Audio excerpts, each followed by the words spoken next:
Tonight, we examine a case that once commanded the attention of 2 continents and then became a permanent fixture of British criminal history. A single household, a single disappearance, a single verdict, and a legacy that has endured for more than a century. The case of Cora Crippen, known upon the stage as Belle Elmore, begins in London in the winter of the year 1910. The house at the centre of it stood at number 39 Hilldrop Crescent, in the district of Holloway, in the northern reaches of the metropolis, within the borough of Islington. Holloway in that year was a settled and unremarkable quarter of the great city, neither fashionable nor poor, a place of long curving terraces built in the middle decades of the previous century for the respectable lower middle classes.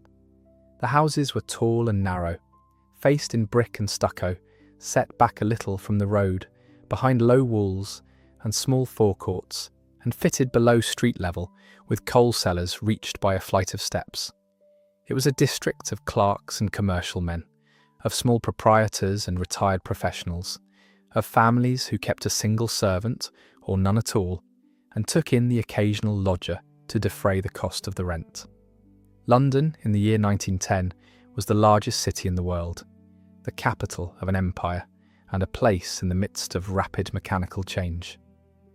The reign of King Edward VII was drawing to its close, and the city carried the character of that brief age, which was neither the age that had preceded it, nor the age of the war that was still some years distant. Gas light was giving way to electric light in the principal thoroughfares. Motor omnibuses had begun to displace the horse. The underground railways carried great numbers of people beneath the streets. Along the river and in the docks, the traffic of a global commerce continued without pause, and the telegraph and the newly established wireless bound the city to the ships at sea and to the far quarters of the world. It was, in every particular, a modern city, and the case that unfolded at Hilldrop Crescent would come to be remembered precisely because an old and private crime was overtaken by the new machinery of the age. Holloway itself lay to the north of the older centre, a district that had grown outward as the population of London swelled through the 19th century. It was served by the North London Railway and by the omnibus, and its inhabitants travelled daily into the commercial heart of the city and returned each evening to the quiet of the crescents and terraces. The music hall and the theatre flourished in that period as popular entertainment, and Holloway and its neighbouring districts housed many who earned their living upon the stage, performers and singers and comic turns who worked the halls of the metropolis and the provinces. It was into this world, respectable in appearance and modest in means, that Cora Crippen had come as a married woman, and it was in this world that she made her name and her many friends. The woman who would be known as Belle Elmore was born in the city of Brooklyn, in the state of New York, in the United States of America, in or about the year 1873. Her exact year of birth was never fixed with certainty, and the record permits only that she was in her 30s at the time of her death. She was christened Kunigunde Makamotski, the daughter of a father of Polish and Russian origin, Joseph Makamotski, and of a German mother. Her father died while she was still young, and her mother subsequently remarried, taking the surname Mersinger. She was raised in a working immigrant household of the Roman Catholic faith, in a quarter of New York where families of German and Central European descent had settled in great numbers, and she grew to womanhood amid the noise and industry of that expanding American city. From an early age she was drawn to music and to performance. She possessed ambitions as a singer, and in her youth she aspired to a career upon the operatic stage, an ambition that required means and training beyond what her circumstances could readily supply. In time, those aspirations settled upon the lighter and more attainable world of the music hall, where a pleasant voice and a strong presence might carry a performer further than formal cultivation. Before her marriage, she was, for a period, maintained by a man other than the one she would afterward wed, and it was during these years, still a young woman making her way, that she first encountered a young medical man newly arrived in the practice of his profession. His name was Hawley Harvey Crippen, and he was then engaged in the trade of homeopathic and patent medicine. They were married in the year 1892, following the death of Crippen's first wife, Charlotte Bell, who had died earlier in that same year. Cora took singing lessons at her husband's expense, and she adopted for the stage the name by which she would be known for the remainder of her life, and long after it, Belle Elmore. She had also, before her marriage, used the name Cora Turner in her social dealings, and it was as Cora that she was known to her intimates. The name Belle Elmore, however, was the name of her public life, the name upon the bills and in the notices, and the name by which the many friends of her profession would remember her. Her character and her reputation are unusually well established in the record, for she was a woman of large and open temperament who left a strong impression upon all who knew her. She was flamboyant in dress and manner, fond of fine clothes and of furs and of jewellery, generous with her means and her friendship, loud and warm, and sociable in company. She was popular among the people of the music hall to a degree that few attained, and she moved at the very centre of that close and mutually supporting profession. In due course she was appointed honorary treasurer of the Music Hall Ladies' Guild, an organisation of the women of the entertainment world, formed for the support and fellowship of its members. The office placed her at the social heart of her profession and surrounded her with a circle of devoted friends. That circle of friends would prove, in the end, to be the single circumstance that undid the man who killed her, for these were not distant acquaintances who might accept a vague account and think no more of it. They were women and men who saw her often, who knew her habits and her affections, who corresponded with her and dined with her and worked beside her, and who would not be satisfied by an explanation that did not accord with the woman they knew. When she vanished from among them, it was they who refused to let the matter rest, and it was their persistence, and not the ordinary operation of the law, that first brought the attention of the police to the house in Hilldrop Crescent. If you find value in histories preserved this way, drawn from records rather than speculation, subscribe to the channel. And if you would like to read more of these stories, The Forgotten Women of Victorian Britain is linked in the top line of the description. Now, back to the record. By the year 1905, the Crippens had come to live at number 39 Hilldrop Crescent, a house they rented rather than owned, and in which they occasionally took a lodger to assist with the expense. The husband was engaged in the management of businesses connected with patent and proprietary medicines, chief among them the concern known as Munyon's Homeopathic Remedies, together with various associated ventures in the sale of dental preparations, remedies for the ear, nerve tonics, and cures dispatched by post. His income from these occupations was modest and irregular, and it did not readily support the manner of living and the social prominence that his wife maintained. Her spending and her position in her profession outran the means of the household, and the disparity between them was a source of continual strain. The marriage, by the accounts that survive, had cooled over the course of the years into a condition of mutual estrangement carried on beneath a single roof. The wife was the dominant figure of the household, sociable and forceful, and toward her husband frequently contemptuous. The husband was mild in manner, quiet in speech, and, by the testimony of those who observed the pair, humiliated and resentful beneath his mildness. They kept up the outward forms of a married establishment, receiving guests and maintaining the house, while the affection that had joined them had long since departed. It was an arrangement common enough in its outward appearance, and it drew no particular remark from those who knew them, for the friction between husband and wife was largely private, and the household presented to the world a settled and ordinary face. From about the year 1908, a further circumstance had entered the situation, though it was not then known to the wife's friends, nor to the wider circle of their acquaintance. Crippen had formed an attachment to a young woman employed as his typist and assistant in the conduct of his business affairs. Her name was Ethel Leneve, and her family name, in its original form, was Neve.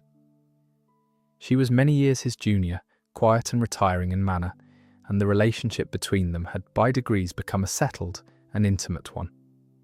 It was conducted with discretion, away from the house at Hilldrop Crescent, and away from the notice of Belle Elmore's friends, and for a time it remained wholly concealed. The strain within the marriage is said to have deepened as this attachment continued. There was talk afterward given in evidence that Cora had spoken of leaving her husband, and that she had threatened to withdraw the savings the couple held jointly and to remove herself from the household.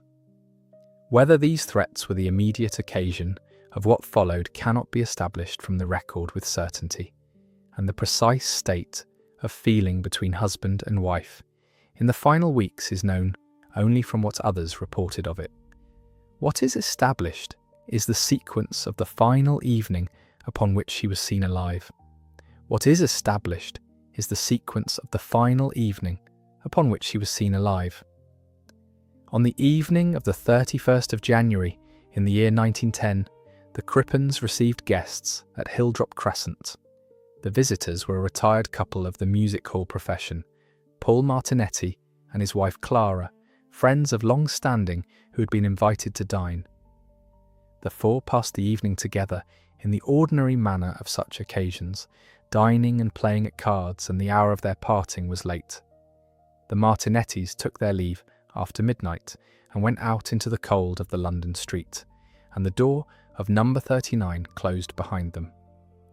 No friend, no relative, and no member of the Music Hall Ladies' Guild ever saw Cora Crippen alive again. The man with whom she had shared that house and that estranged marriage was, in his origins and his occupation, a figure of a particular and modest kind, and the record of his life is set down in full because his character became in the end inseparable from the case. Hawley Harvey Crippen was born on the 11th of September in the year 1862 in the town of Coldwater in the state of Michigan in the United States of America. He was raised in the American Middle West and pursued in his youth the study of medicine, though of a particular branch of it.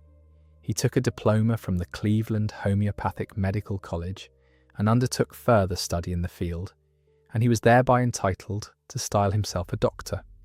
He was not, however, a licensed physician under the law of England, and he never practiced conventional surgery nor general medicine within this country. His working life was spent in the trade of patent and proprietary medicine, the great commerce of the age in tonics and cures and preparations sold by advertisement and dispatched by post. He dealt in remedies for the teeth and the ear, in nerve tonics and mail-order cures, and he was employed chiefly as a manager and a salesman for the concern of Munyon, a large purveyor of homeopathic remedies. This occupation must be stated with precision, for it bears directly upon the case that followed. Crippen was a seller of patent medicines who held a homeopathic qualification. He was a man made familiar with drugs and with dosages through the pharmacopoeia of proprietary preparations. He was not a surgeon, and he was not a hospital physician, and the knowledge of medicines that he possessed was the knowledge of the trade in which he made his living. In his person, he was small of stature, mild in manner, soft and quiet in speech, and he wore spectacles that gave him a studious and inoffensive appearance. He was unfailingly polite to those with whom he dealt, courteous and self-effacing, and there was nothing whatever in his bearing or his conduct that suggested the capacity for violence. It was precisely this quality of mildness that would arrest the attention of the public and the press when the case at length became known. The figure at the centre of the affair was not a man of evident menace, but a small, bespectacled, softly spoken dealer in tonics and cures, and the discrepancy between his appearance and the crime attributed to him became one of the enduring features of the case in the public mind. The relationship between Crippen and his young assistant, Ethel Leneve, was the motive that the prosecution would in due course advance for what took place in the house at Hilldrop Crescent. It was a settled and continuing attachment, conducted over a period of years, and it stood in evident contrast to the estranged and unhappy condition of the marriage. The prosecution would argue that the husband, bound to a wife from whom his affection had wholly departed, and drawn to a younger woman with whom he wished to make his life, had resolved upon the removal of the obstacle between them. The defence would contest the whole construction, but the existence of the attachment, and its concealment, and its emergence into the open in the weeks that followed the final dinner, were not in dispute. What took place within the house, at number 39 Hilldrop Crescent, on the night of the 31st of January and the early hours of the 1st of February in the year 1910, was witnessed by no person who afterward gave account of it. The prosecution's case, established in due course before the court, was that Crippen administered to his wife a fatal dose of the alkaloid poison hyoscine hydrobromide, a substance also known as scopolamine, which he had purchased in quantity some weeks before. It was a poison rarely encountered in cases of this kind, and its very presence would become one of the singular features of the medical evidence. Cora Crippen died at some hour after the departure of the Martinettis. There was no witness to her death, and after that night the household contained only her husband, and before long the young woman who had been his assistant. The disposal of what remained was effected within the house, and the discovery of it belonged not to that night, nor to the days that immediately followed, but to a time some months distant, when officers of the police at length took up the floor of the cellar. Human remains were in due course recovered from beneath the brick floor of the coal cellar, wrapped in part of a man's pyjama jacket. That is the whole of what need be said of the condition in which they were found. The manner and the moment of the death itself were matters that could only be inferred, for no eye observed them, and the record permits nothing beyond the fact that a woman who had been seen alive at midnight was never seen alive again, and that her remains were afterward found within the walls of her own home. In the weeks that followed the disappearance, the conduct of Crippen toward the friends and associates of his wife took the form of a shifting and inconsistent sequence of explanations. To those who inquired after Belle Elmore, and they were many, for her absence from the affairs of the guild was at once remarked. He offered first the account that she had been called away suddenly to the United States upon a matter of family business. When her continued absence pressed for further explanation, the account was enlarged.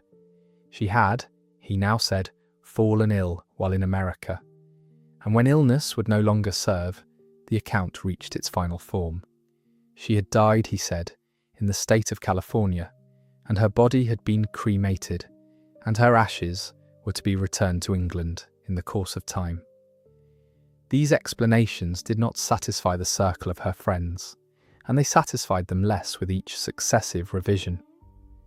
The women and men of the Music Hall Ladies' Guild had known Cora Crippen intimately, and the notion that she had departed for America without a word of farewell to any of them, that she had fallen ill and died there without any of them being summoned or informed by any hand but her husband's, ran contrary to everything they understood of her nature and her attachments.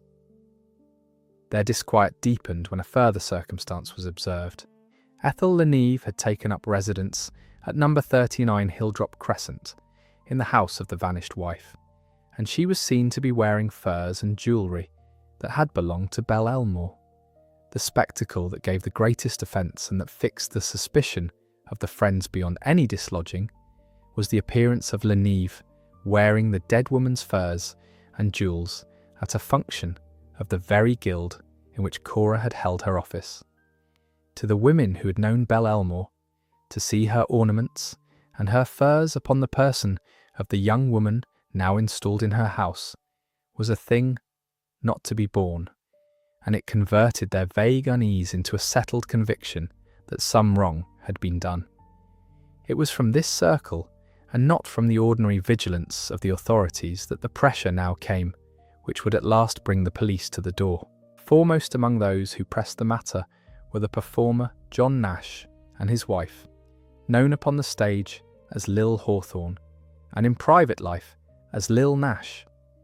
They were friends of Cora of long standing, and they were unwilling to accept the account of her death that her husband had given. It was they who carried their suspicions to Scotland Yard and urged that the matter be looked into, and it was through their persistence that the machinery of the law was at length set in motion. The investigation, when it came not because the authorities had of their own accord perceived a crime, but because the friends of the victim would not be quieted. The officer who took up the matter was Chief Inspector Walter Dew of the Criminal Investigation Department at Scotland Yard, a detective of long experience. Acting upon the representations that had been made to him, he called at number 39 Hilldrop Crescent in the early days of July in the year 1910, some 5 months after the dinner with the Martinettis. He found Crippen at home, calm and cooperative, and entirely willing to answer the questions put to him. In the course of a long interview, Crippen abandoned the account he had given to his wife's friends. The story of the death in California, he now admitted, was a fabrication. He had invented it, he said, to conceal a matter of private shame. The truth, as he now represented it to the inspector, was that his wife had not died at all, but had left him.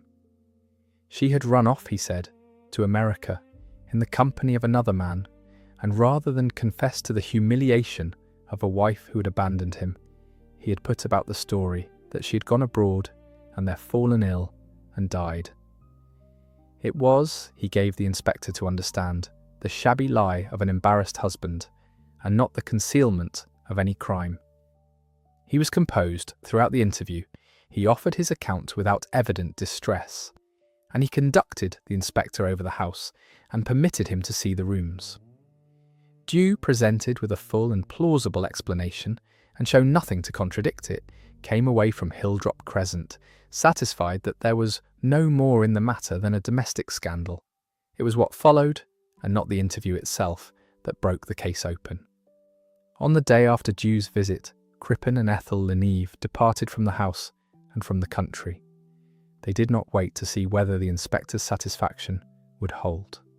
The flight, coming as it did upon the very heels of an interview that had ended without accusation, transformed the whole aspect of the affair. When Dew returned to Hilldrop Crescent a few days later, upon some further point that he wished to clear up, he found the house deserted and the pair gone. The sudden disappearance of a man who had, by his own account, nothing to conceal but an old embarrassment was a circumstance that could not be passed over, and the inspector at once ordered a thorough search of the premises. The search was not a brief undertaking, and it did not yield its result upon the first attempt. Officers went over the house and the garden, and on more than one occasion they examined the cellar without finding anything to arrest their attention. It was upon the third search of the premises, when the brick floor of the coal cellar was at length taken up, that the remains were discovered beneath it. A warrant was thereupon issued for the arrest of Hawley Harvey Crippen upon the charge of the wilful murder of his wife, and for Ethel Leneve as an accessory. But the two had by then left England altogether, and where they had gone was not immediately known. The pursuit that followed became the feature of the case for which it is chiefly remembered, and it made the affair not merely a British sensation, but an event followed across the world from day to day.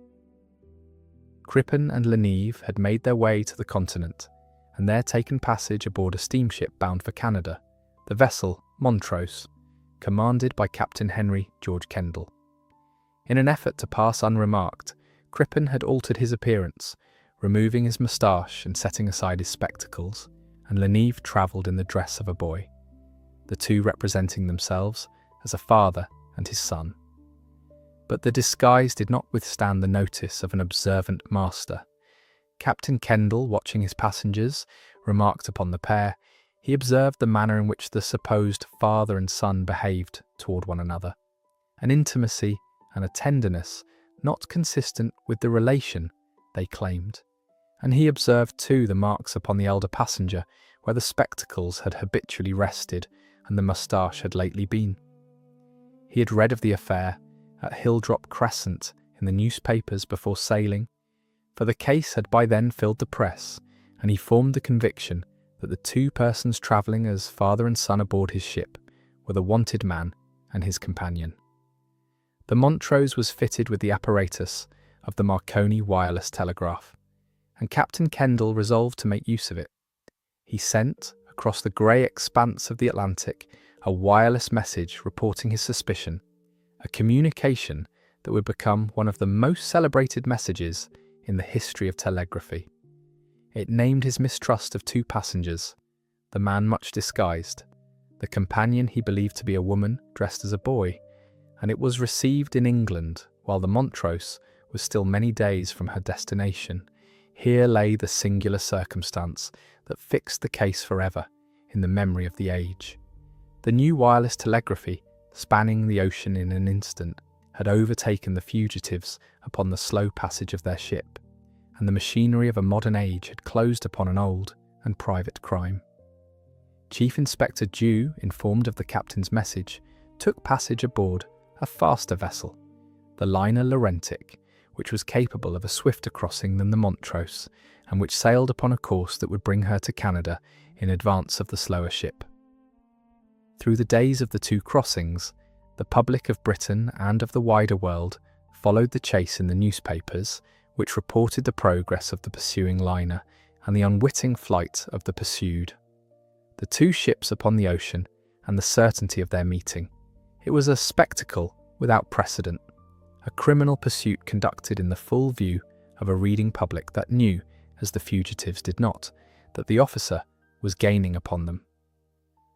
The Laurentic reached the far shore ahead of the Montrose, as had been intended, and Dew was able to arrange for the boarding of the incoming vessel as she approached. When the Montrose came within reach of the Canadian coast, the inspector went aboard, in company with the local authorities, and made his way to the passengers he had crossed an ocean to find. He approached the man who had travelled as a father with his son, and the disguise fell away, and Crippen was taken into custody. Le Nave was likewise detained. The two were held pending the process of their return to England, where they were to answer the charges laid against them. Upon their return, the machinery of English justice was set in motion. The remains that had been recovered from the cellar at Hilldrop Crescent were subjected to examination by the foremost forensic men of the day for the identification of those remains, and the establishment of the cause of death lay at the very centre of the case that the Crown would have to prove. The principal pathological examination was conducted by Augustus Joseph Pepper, a surgeon of high standing and long experience in the service of the Home Office. He was assisted in the work by a younger man, Bernard Spilsbury, whose part in the case would help to establish a national reputation that endured for the remainder of his life, and made his name a byword in the annals of English forensic medicine. The examination of the remains established that the injuries and the condition of what had been recovered were consistent with an unlawful death and with concealment, and the medical men addressed themselves to the two questions upon which the case would turn: the identity of the remains and the cause of the death. The toxicological analysis was conducted by Dr. William Wilcox, an analyst of the Home Office, and it was his work that produced one of the most striking findings of the whole affair. Wilcox reported the presence in the tissue of the alkaloid hyoscine, a poison so rarely met with in cases of this kind that its very identification was a landmark in the history of forensic toxicology. The detection of so unusual a substance and its correspondence with the purchase that Crippen was shown to have made formed a chain of the utmost significance for the prosecution. The identification of the remains as those of Cora Crippen rested, in the case advanced by the Crown, chiefly upon a piece of skin bearing what Pepper and Spilsbury testified to be the mark of an old operation, a scar consistent with abdominal surgery that Cora was known to have undergone in her lifetime. Upon this point, the medical evidence would be sharply contested, for the defence would maintain that the mark was no scar at all, but merely a fold of skin, carrying no significance for the question of identity. The cause of death advanced by the Crown was poisoning by hyoscine. The precise time of the death, and the exact manner of it beyond the action of the poison, were matters of inference rather than of direct observation, for the state of the remains and the absence of any witness permitted nothing more. A coroner's inquest was opened into the remains that had been found at Hilldrop Crescent, in accordance with the law that required an inquiry into a death of that character. The coroner's court heard the medical evidence and the circumstances of the discovery, and the inquest proceeded alongside the criminal process that was by then underway. The committal proceedings were heard at the Bow Street Magistrates' Court, where the evidence that the Crown proposed to offer was rehearsed before the magistrate for the purpose of determining whether Crippen should be sent for trial. The purchase of the poison, the identification of the remains by the mark of the operation, the pyjama jacket in which the remains had been wrapped, and the flight of the accused were all placed before the court. Upon the conclusion of the committal proceedings, the magistrate determined that there was a case to answer, and Hawley Harvey Crippen was committed for trial at the Central Criminal Court upon the charge of the wilful murder of his wife. Ethel Leneve was committed separately to be tried upon the distinct charge of being an accessory after the fact, that is, of having assisted the principal offender after the commission of the crime in the knowledge of what he had done. The two proceedings were thus divided, and the graver charge against the husband was to be heard first. The trial of Hawley Harvey Crippen commenced at the Central Criminal Court, the court long known as the Old Bailey, upon the 18th of October in the year 1910, and it continued over the days that followed to its conclusion upon the 22nd of that month. The bench was occupied by the Lord Chief Justice of England, Lord Alverstone, who presided over the proceedings. The case for the Crown was led by Richard Muir, a prosecutor of formidable reputation and meticulous preparation, who was assisted by Travers Humphreys. The defence of the accused was undertaken by Alfred Tobin. The charge was the wilful murder of Cora Crippen, and to that charge the prisoner pleaded that he was not guilty. The evidence that the prosecution laid before the jury was circumstantial in its character, but it was assembled into a chain of considerable strength. It was shown that Crippen had purchased 5 grains of hyoscine hydrobromide from the chemists Lewis and Burrows upon the 19th of January in the year 1910, some days before the dinner with the Martinettes, a quantity of a most unusual poison for which no innocent purpose in his household was demonstrated. It was shown that he had told to his wife's friends the shifting and contradictory series of falsehoods concerning her departure, her illness, and her death in America. It was shown that Leneve had been seen wearing the furs and the jewellery of the vanished woman, and it was shown that he had fled the country upon the day after the inspector's visit. A further link in the chain concerned the pyjama jacket in which the remains had been wrapped. The garment was traced to a make sold by the firm of Jones Brothers, and evidence was given concerning the date at which garments of that particular manufacture had been produced and supplied. The significance of this evidence lay in the demonstration that the jacket could only have come into the possession of the household within a period that placed it there in recent times, and not in some distant year before the events in question. The wrapping of the remains, therefore, was shown to be connected to a garment that belonged to the household in the relevant period, and the prosecution pressed this connection as a matter bearing directly upon the identity of the person responsible for the concealment. The medical witnesses were called and examined at length. Pepper gave his evidence upon the pathological examination and upon the mark that he identified as the scar of an old operation. Spilsbury followed and gave his own evidence upon the same question, maintaining with precision the view that the mark was a scar consistent with surgery that Cora Crippen was known to have undergone. Wilcox gave his evidence upon the toxicological analysis and upon the detection of hyoscine in the tissue. The assistant from the chemists Lewis and Burrows gave evidence of the sale of the poison. The friends of the dead woman gave their accounts of the explanations they had received and of the furs and jewels they had seen. Captain Kendall gave evidence bearing upon the flight and the voyage of the Montrose. The defence directed its efforts principally against the identification of the remains.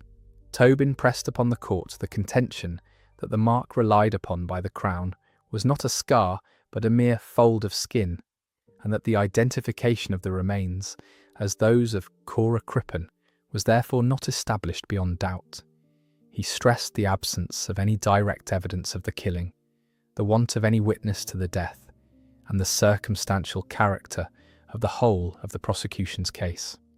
He urged that a chain of inference, however suggestive, ought not to be permitted to supply the place of proof, and that the jury could not be sure, upon the material before them, that the woman was dead by her husband's hand, or that the remains were hers at all. The prisoner himself gave evidence in his own defence, a course then permitted to an accused person under the law as it had lately stood. He maintained his composure under examination and under the cross-examination of Muir, which was searching and prolonged. He adhered to his account that he did not know what had become of his wife, that he believed she had left him, and that the falsehoods he had told had been the falsehoods of an embarrassed man, and no more. But he could give no satisfactory explanation for the remains beneath his cellar floor, nor for the purchase of the poison, nor for the flight, and the cross-examination pressed upon these matters without relenting. His demeanour was quiet and unruffled throughout, and it did not alter as the questions closed upon him. When the evidence was concluded and counsel had addressed the jury, the Lord Chief Justice delivered his summing up, setting before the jury the law that governed the case and the evidence upon which they were to determine it. The jury then retired to consider their verdict. Their deliberation was brief. They were absent from the court for a period of about 27 minutes, and upon their return they delivered their verdict. They found the prisoner guilty of the willful murder of Cora Crippen. The trial stands as a landmark in the history of English forensic medicine and in the history of prosecution upon circumstantial evidence. It brought before a public court the new sciences of forensic pathology and of toxicology, and it demonstrated the manner in which a case might be built without a single witness to the crime itself, from the accumulation of established facts each pointing in a single direction. The identification of an unusual poison, the tracing of a garment to a date, the establishment of a scar upon a fragment of skin, and the linking of a man's purchases and falsehoods and flight into a single chain, together carried the case to its conclusion, and the 27 minutes of the jury's absence indicated the weight the evidence had come to bear. Upon the return of the verdict, the court proceeded to sentence. The prisoner was asked, in the accustomed form, whether he had anything to say why sentence of death should not be passed upon him according to the law. The Lord Chief Justice then pronounced the sentence prescribed for the crime of wilful murder, which was death. Crippen received the sentence with the same composure that had marked his bearing throughout the trial, and he was removed from the court to await the operation of the law. There followed the process of appeal that the law afforded. An appeal against the conviction was lodged with the Court of Criminal Appeal, and it was heard and considered. The court, upon its consideration of the grounds advanced, dismissed the appeal, and the conviction and the sentence accordingly stood. Petitions were raised on the prisoner's behalf, as was frequently the case in matters of capital sentence, and representations were made, but they did not move the Home Secretary to the exercise of the royal mercy. The sentence of the court was to be carried into effect. Throughout the period between his conviction and the execution of the sentence, the dominant concern of Crippen, by the accounts that survive, was not for himself, but for Ethel Leneve. Her own trial, upon the charge of being an accessory after the fact, was heard separately, and it resulted in her acquittal. The jury in her case found that the charge against her was not made out, and she was discharged. Crippen received the news of her acquittal, it was reported, with relief, and his conduct in the condemned cell was much occupied with her, with the wish that her name should be protected and her reputation preserved. Her innocence in law was thus established by the verdict of a jury, and it must be respected as the outcome that the law returned. The colossal press coverage that had attended the wireless chase and the trial did not abate as the day appointed for the execution approached. The case had held the front pages of the newspapers throughout, in Britain and across the world, and it remained a matter of intense public attention to the last.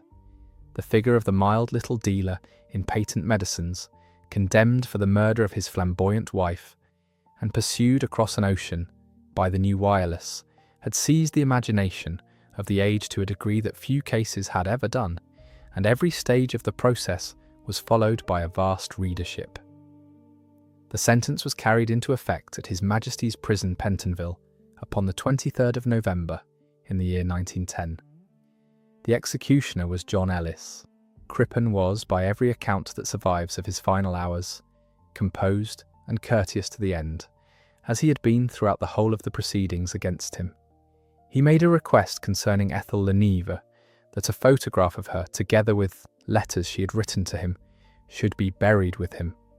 The request was granted, and the photograph and the letters were placed with him. He was interred within the grounds of the prison, in accordance with the practice that governed the burial of those upon whom the capital sentence had been carried out. His conduct in the condemned cell, marked to the last by calm and by courtesy, was widely remarked upon. There the matter rested for the greater part of a century, the verdict standing as the accepted outcome of the case, and the guilt of Crippen taken as the established fact of it. In more recent times, however, a scientific dispute has arisen concerning the identity of the remains that were recovered from the cellar, a dispute that must be recorded, though it stands unresolved and contested, and though it does not amount to an exoneration. In the year 2007, a research team led by Dr. David Foran of Michigan State University in the United States, working from a surviving microscope slide, said to hold tissue from the Hilldrop Crescent remains, reported the results of an examination of mitochondrial deoxyribonucleic acid drawn from that tissue. The results reported by the team did not match the traced matrilineal relatives of Cora Crippen, and upon one reading of the findings, the tissue was indicated to be that of a male. The report gave rise to a considerable dispute.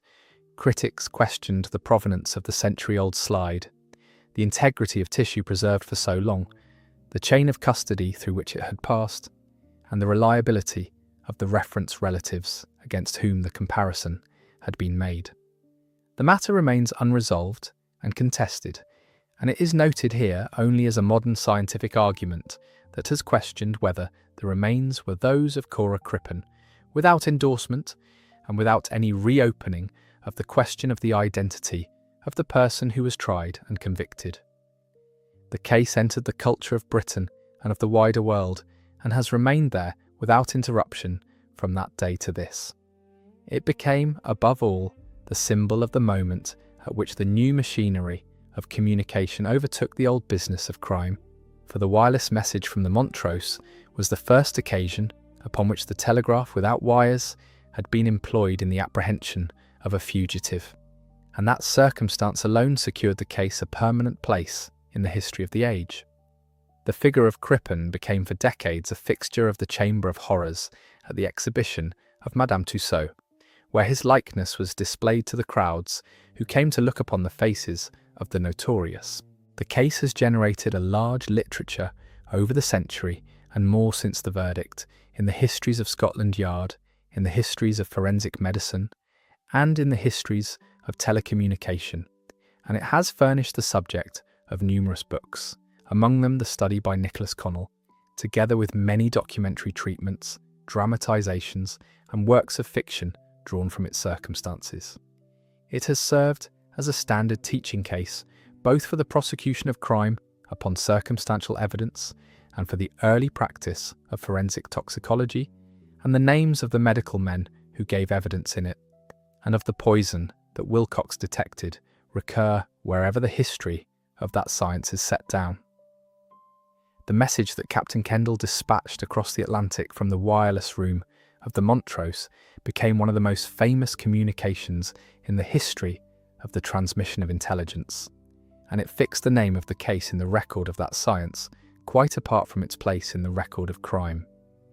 It demonstrated, to a public that had only lately become aware of the reach of the wireless, that a man might flee across an ocean upon a ship and yet be preceded to his destination by the knowledge of his coming, carried invisibly through the air faster than any vessel could travel. The case advanced the public standing of the wireless telegraph, as no advertisement could have done, and it entered the histories of the Marconi apparatus as the occasion of its most celebrated early triumph. In the same measure, the case advanced the public profile of the men of forensic science who had given evidence within it. Bernard Spilsbury, who had assisted in the pathological examination and had given evidence upon the identification of the remains, went on from the case to a long and eminent career, becoming for a generation the most celebrated figure of English forensic medicine, whose appearance in the witness box carried an authority that few could match. The toxicological work of William Wilcox in the detection of a poison so seldom encountered took its place among the foundational achievements of that branch of the science. The case is remembered, therefore, not only for the crime and the pursuit, but for the part it played in establishing the methods and the reputations of forensic medicine and toxicology in the early years of the century. The remembrance of the case in the national memory settled over the years upon a particular image, that of the mild and unremarkable man who had committed, beneath his quiet exterior, a crime of the gravest kind, and who had very nearly succeeded in concealing it. The discrepancy between the appearance of the perpetrator and the nature of the deed became the enduring theme of the case in the popular understanding. The small, courteous, bespectacled dealer in tonics set against the crime for which he was condemned. It was this quality, as much as the wireless chase, that fixed the case so firmly in the memory, for it seemed to demonstrate that the capacity for such an act might reside in the most ordinary and unthreatening of persons, and that appearance was no guide to what lay beneath it. The records of the case survive in unusual abundance, a circumstance that has permitted its continued examination over the decades. The full transcript of the trial at the Central Criminal Court is preserved, and it may be read in its entirety, the evidence of every witness and the addresses of counsel and the summing up of the Lord Chief Justice set down as they were spoken.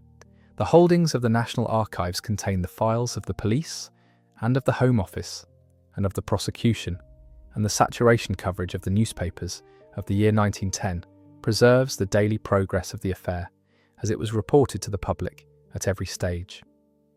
Few cases of the period are documented so fully, and the abundance of the record has ensured that the case has never wanted for material upon which its continued study might proceed. The social and historical setting in which the case unfolded belonged to the Edwardian years, the brief age that followed the long century that had preceded it and preceded the war that was to come. It was a world of respectable, lower middle-class terraces, such as those of Hilldrop Crescent, of households maintained upon modest and irregular incomes, of the great commerce in patent and proprietary medicine, advertised in every newspaper and dispatched by every post. It was a world in which the music hall flourished as the popular entertainment of the people, and in which the men and women who worked its stages formed a close and self-supporting profession, bound together by organisations such as the Music Hall Ladies' Guild, in which Cora Crippen had held her office. It was a world of transatlantic travel by steamship, of the passage of emigrants and travellers between the old country and the new, and of the new wireless that had begun to bind the ships upon the ocean to the shore. The Music Hall Ladies' Guild reflected, in its character and in its conduct, the tight and mutually supporting social world of the entertainment profession of the period. Its members knew one another intimately. They supported one another in illness and in want, and they maintained among themselves the bonds of a fellowship that did not readily accept the unexplained disappearance of one of their number. It was this quality of the profession, its closeness and its refusal to be satisfied by an account that did not accord with what its members knew, that supplied the case with its origin. For had Cora Crippen belonged to a looser or a more indifferent circle, The questions that brought the police to Hilldrop Crescent might never have been raised at all. The character of her world was thus bound up with the discovery of the crime committed against her. The case dramatised, above all, the collision of an old and domestic secret with the new machinery of a modern age.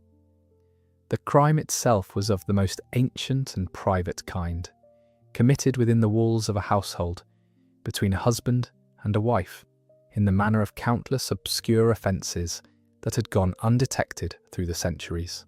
What distinguished it, and what raised it from obscurity to a place in the permanent record, was the apparatus of the age into which it fell, the forensic science that identified the remains and the poison, the organised detective force that conducted the pursuit, the steamship that carried the fugitives, and above all the wireless that overtook them upon the sea.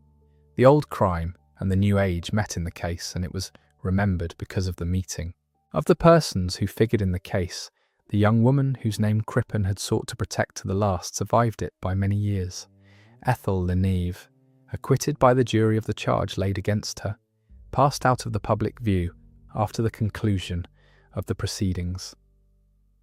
She departed for a time from the country, and in the course of her later life, she married and had a family, living quietly and without further connection to the events that had brought her briefly to the centre of a world sensation. She lived on into old age, and she died in the year 1967, more than half a century after the man for whom she had dressed as a boy aboard the Montrose had gone to his end at Pentonville. Her innocence in law remained the verdict that the court had returned, and she carried it through the whole of the long life that followed. The Martinettis, the retired couple of the music hall who had dined at Hilldrop Crescent upon the final evening, passed likewise from the case once their evidence had been given, their part in it fixed forever, as the last friends to see Cora Crippen alive. John Nash and his wife, whose persistence had first carried the suspicions of the profession to Scotland Yard, returned to the work of their own lives, their part accomplished in the setting in motion of the inquiry that they had pressed for. Chief Inspector Walter Dew, whose name became attached to the case as closely as any, went on in his profession, and in later years set down his own account of the pursuit that had made him known, the officer who had crossed an ocean to lay his hand upon the shoulder of the wanted man aboard the incoming ship. The house at number 39 Hilldrop Crescent, in which the events of the case had taken place, became for a time an object of the public curiosity that attaches to the scenes of notorious crimes, a house pointed out and remarked upon by those who passed along the curving terrace of Holloway. In the fullness of time, the house did not survive, and the physical scene of the case passed from the map of the district, though the address remained fixed in the record and in the many accounts that continue to be written. The coal cellar beneath the brick floor, the rooms over which Crippen had conducted the inspector, the forecourt behind its low wall, all belong thereafter to the documentary memory of the case rather than to the streets of the living city.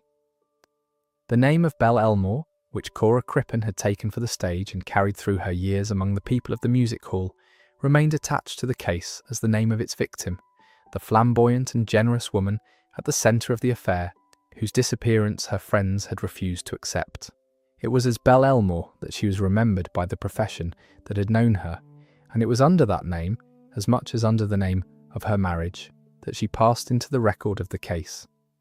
The office she had held, the friends she had gathered, the furs and the jewels that had been seen upon another after her disappearance, all belonged to the figure of Belle Elmore, and the case preserved her in that character. The purchase of the 5 grains of hyoscine hydrobromide upon the 19th of January in the year 1910 remained one of the fixed points of the case. The acquisition of a poison so uncommon that its very presence in the evidence carried a weight that a more familiar substance could not have borne. The rarity of hyoscine in matters of this kind, remarked upon by the medical witnesses and preserved in the histories of the science, made the purchase a circumstance that admitted of no easy explanation, consistent with innocence, and it stood in the chain of the prosecution's evidence as one of its strongest links. The detection of the same substance in the tissue of the remains, reported by Wilcox, joined the purchase to the death, and the two together formed a correspondence that the defence could not dislodge. The verdict was entered. The case passed into culture. The record continues to be examined. That is where the record of the first case ends. We turn now to a second story, quieter than the first and far less remembered, one that unfolded some years later, and in the northern reaches of the capital, in a respectable terraced house where a landlord kept his ledgers and a lodger kept her savings, and yet turned upon the same question that no inquest could easily settle: how a woman of independent means came to die among people who stood to gain by her death.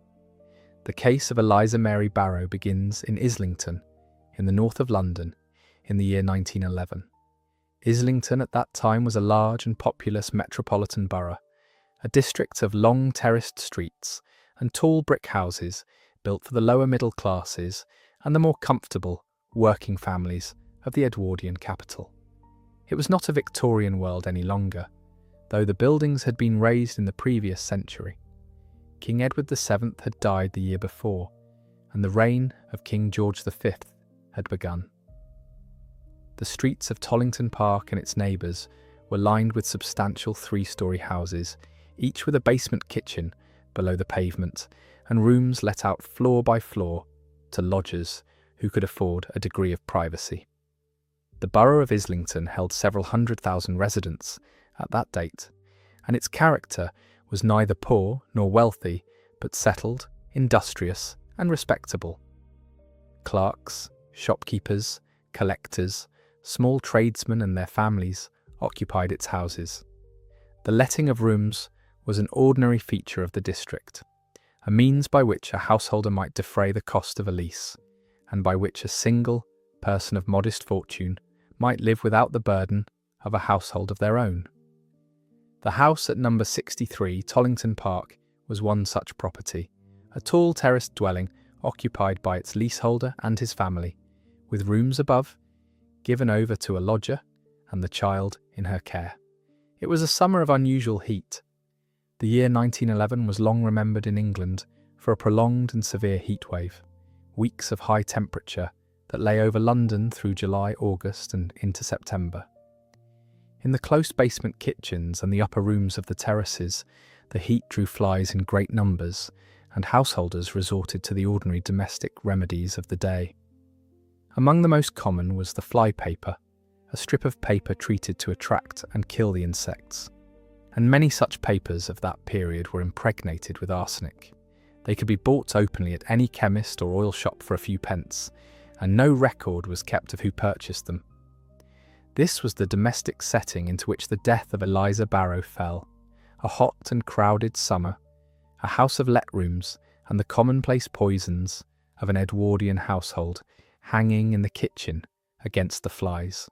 Eliza Mary Barrow was a single woman of 49 years of age, unmarried and possessed of a fortune that was modest but real. She had never married, kept no close friends, and was described by those who knew her as solitary, suspicious, and difficult in her dealings. She was mistrustful by nature, and her mistrust extended in particular to banks and to the safekeeping of money by others. She preferred, so far as the record establishes, to keep gold coin in a cash box in her own room rather than to place it in the care of any institution. Her habits of hoarding and of distrust were well attested, and they form the documented background against which the events of 1911 must be understood. Her means, though she lived in an unassuming manner, were of a kind that gave her a settled independence. She held India government stock, a secure form of investment that yielded a regular income. She held the leasehold interest in property, and she held the lease of a public house in Camden Town, the Buck's Head, together with an adjoining barber's shop, an asset that produced rent. These holdings, taken together, placed her comfortably above the style of life she outwardly maintained. She was not a rich woman by the standards of the propertied classes, but she was a woman of capital, and her capital was of a sort that could be transferred, valued, and coveted. There was in her household a young boy named Ernest Grant, of whom she had taken charge and who lived with her in her rooms. He was unharmed by the events that followed and passed through them without injury. His presence in the house is a documented fact of the arrangement, and beyond that he does not figure in the substance of the case. The relations between Eliza Barrow and her own family were distant.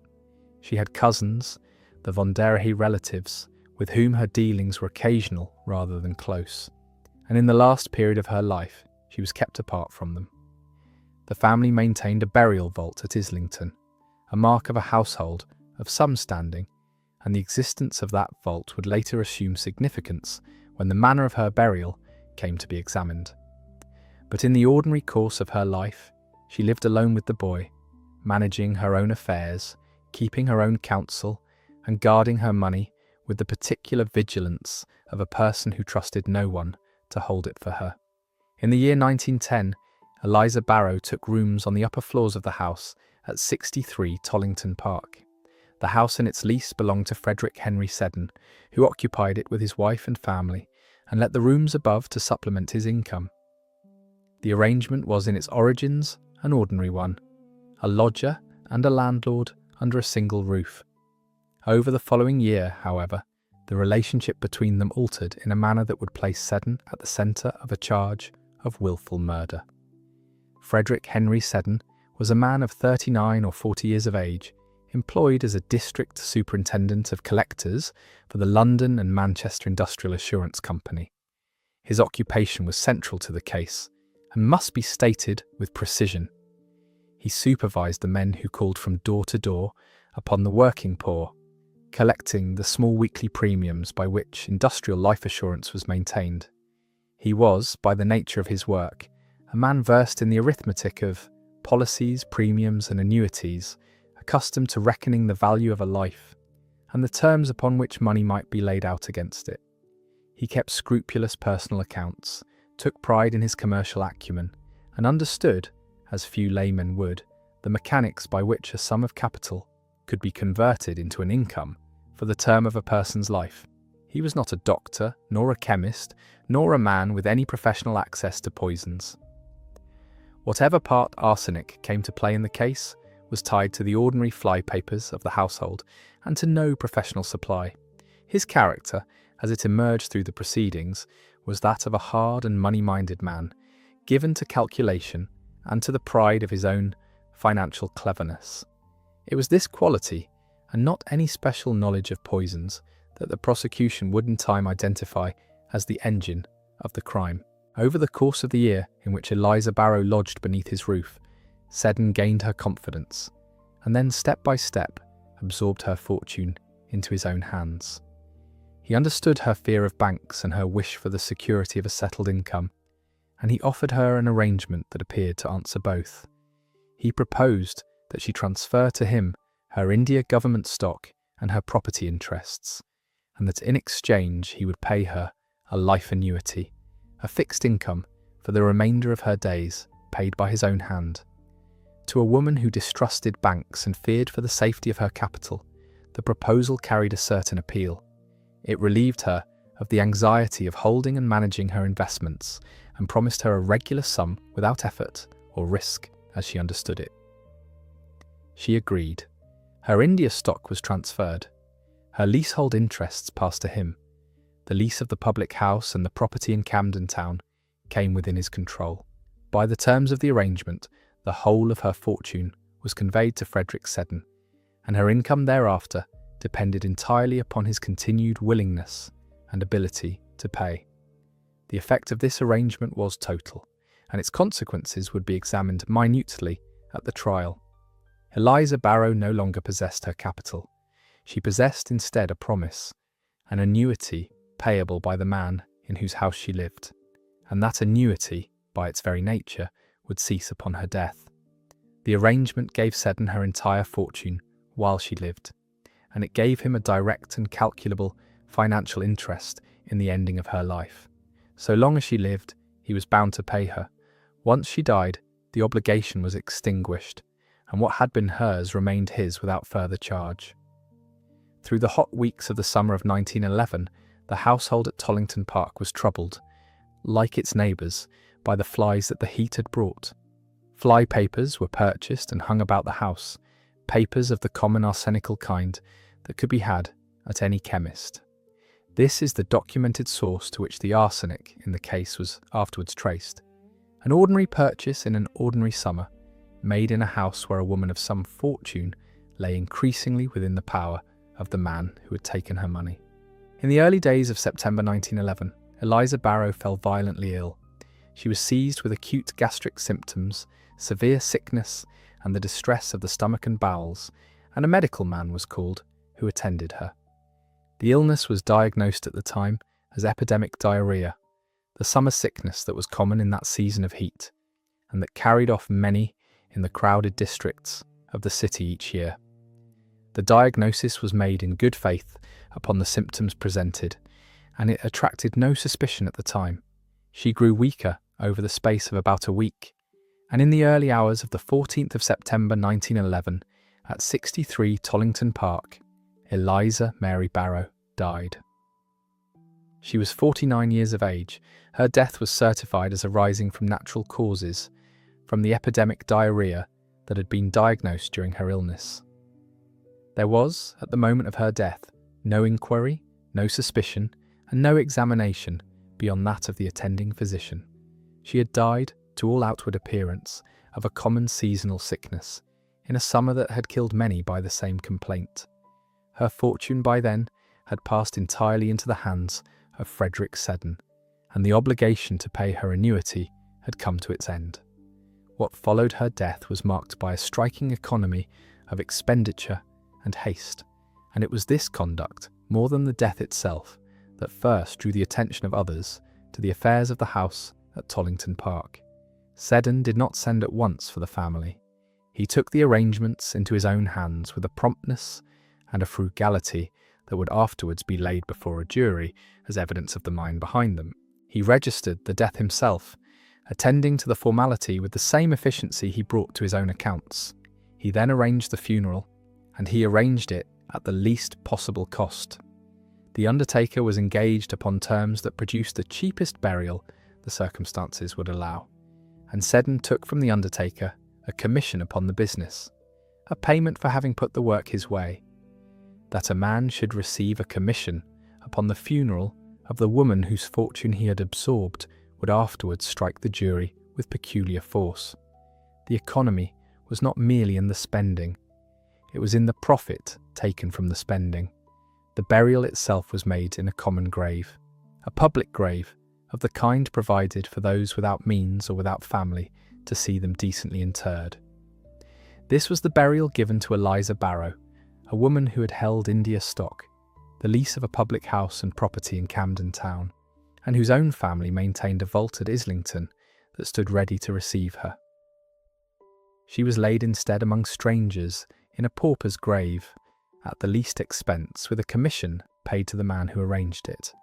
Her cash box and her effects were, by that time, within the household that had buried her. The manner of the burial was the first thing to trouble the relatives. The von der Rahe cousins, kept at a distance during her illness, and not summoned to her death, learned only afterwards of her passing and of the fashion in which she had been put into the ground.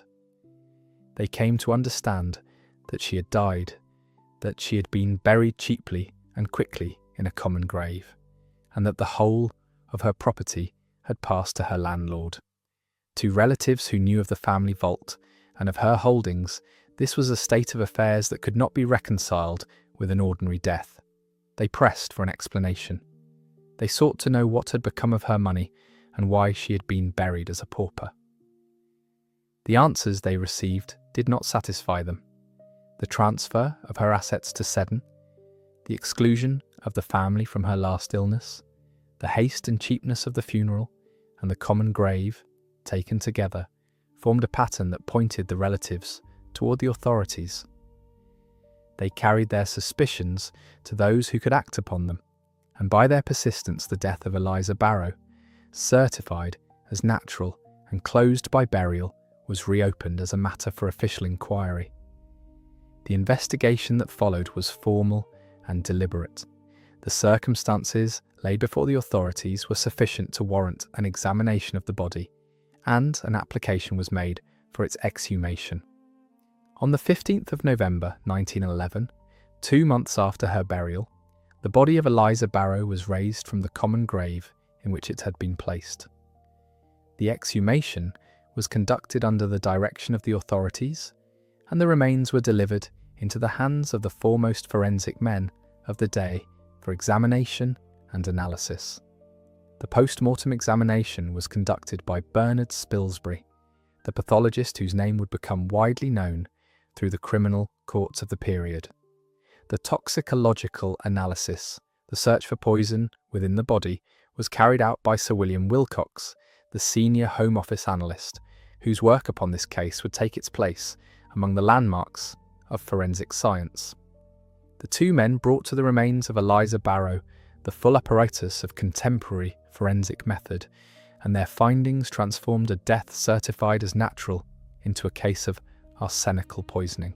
Wilcox conducted the analysis of the remains for the presence of arsenic.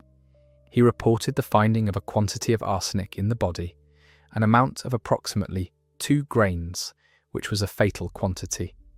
In the course of his work, he employed and helped to establish quantitative methods for the estimation of arsenic in the human body, techniques for reckoning not merely the presence of the poison, but the amount that had been administered. The 2-grain estimate became a matter of forensic note, cited afterwards in the literature of poisoning as a mark of the advance in method that the case represented. The medical findings established that Eliza Barrow had died from the effects of arsenical poisoning and not from the epidemic diarrhoea under which her death had been certified. The symptoms of acute arsenical poisoning, the sickness and the distress of the stomach and bowels, resembled in their outward form the symptoms of the summer diarrhoea, and it was this resemblance that had allowed the death to pass at first as natural. The analysis removed the ambiguity. A fatal quantity of arsenic was present in the body. The cause of death was determined, and it was poison. The investigation then turned to the source of the arsenic and to the household in which the death had occurred. Police inquiries traced the purchase and the use of arsenical flypapers within the house at Tollington Park during the hot months of the summer. Searches were made of the premises, and the residue of arsenic-impregnated flypapers was recovered, both in the kitchen and in the room that Eliza Barrow had occupied. The arsenic was thus linked to the household, to papers of the common domestic kind, freely bought and openly hung, from which the poison could be extracted by soaking. The forensic chain was drawn from the body to the poison, and from the poison to the house. Frederick Seddon was arrested in December 1911 and charged with the willful murder of Eliza Barrow. His wife, Margaret Seddon, was subsequently charged jointly with him, and the two were committed to stand trial together at the Central Criminal Court. The case against them rested upon the financial motive, upon the arsenic found in the body, upon the flypapers traced to the household, and upon the conduct that had followed the death, the cheap funeral, the commission, and the common grave. A coroner's inquest was convened to inquire into the death, and committal proceedings were held before the magistrate. The medical evidence of Wilcox and of Spilsbury was laid before the inquiry, the finding of arsenic, the fatal quantity, the determination that the cause of death was poisoning. The evidence of the flypapers was presented, and the residues recovered from the house, and the financial arrangements were set out, the transfer of the India stock, the leasehold interests, the public house, and the property, and the annuity by which the whole of Eliza Barrow's fortune had come into Seddon's hands. Upon this body of evidence, Frederick and Margaret Seddon were committed for trial. The proceedings established the essential framework that the trial would examine at greater length. A woman of independent means had died of arsenical poisoning in a house where arsenical flypapers had been bought and hung. Her entire fortune had passed before her death to the landlord in whose house she died, by an arrangement that gave him her capital and a direct interest in her death. She had been buried cheaply and quickly, at a profit to that landlord, in a pauper's grave, while her family's vault stood empty. These were the facts committed for trial, and they formed the case that the Crown would present at the Old Bailey. The trial commenced at the Central Criminal Court, the Old Bailey, in March 1912, and occupied the court for some 10 days, from about the 4th to the 14th of that month.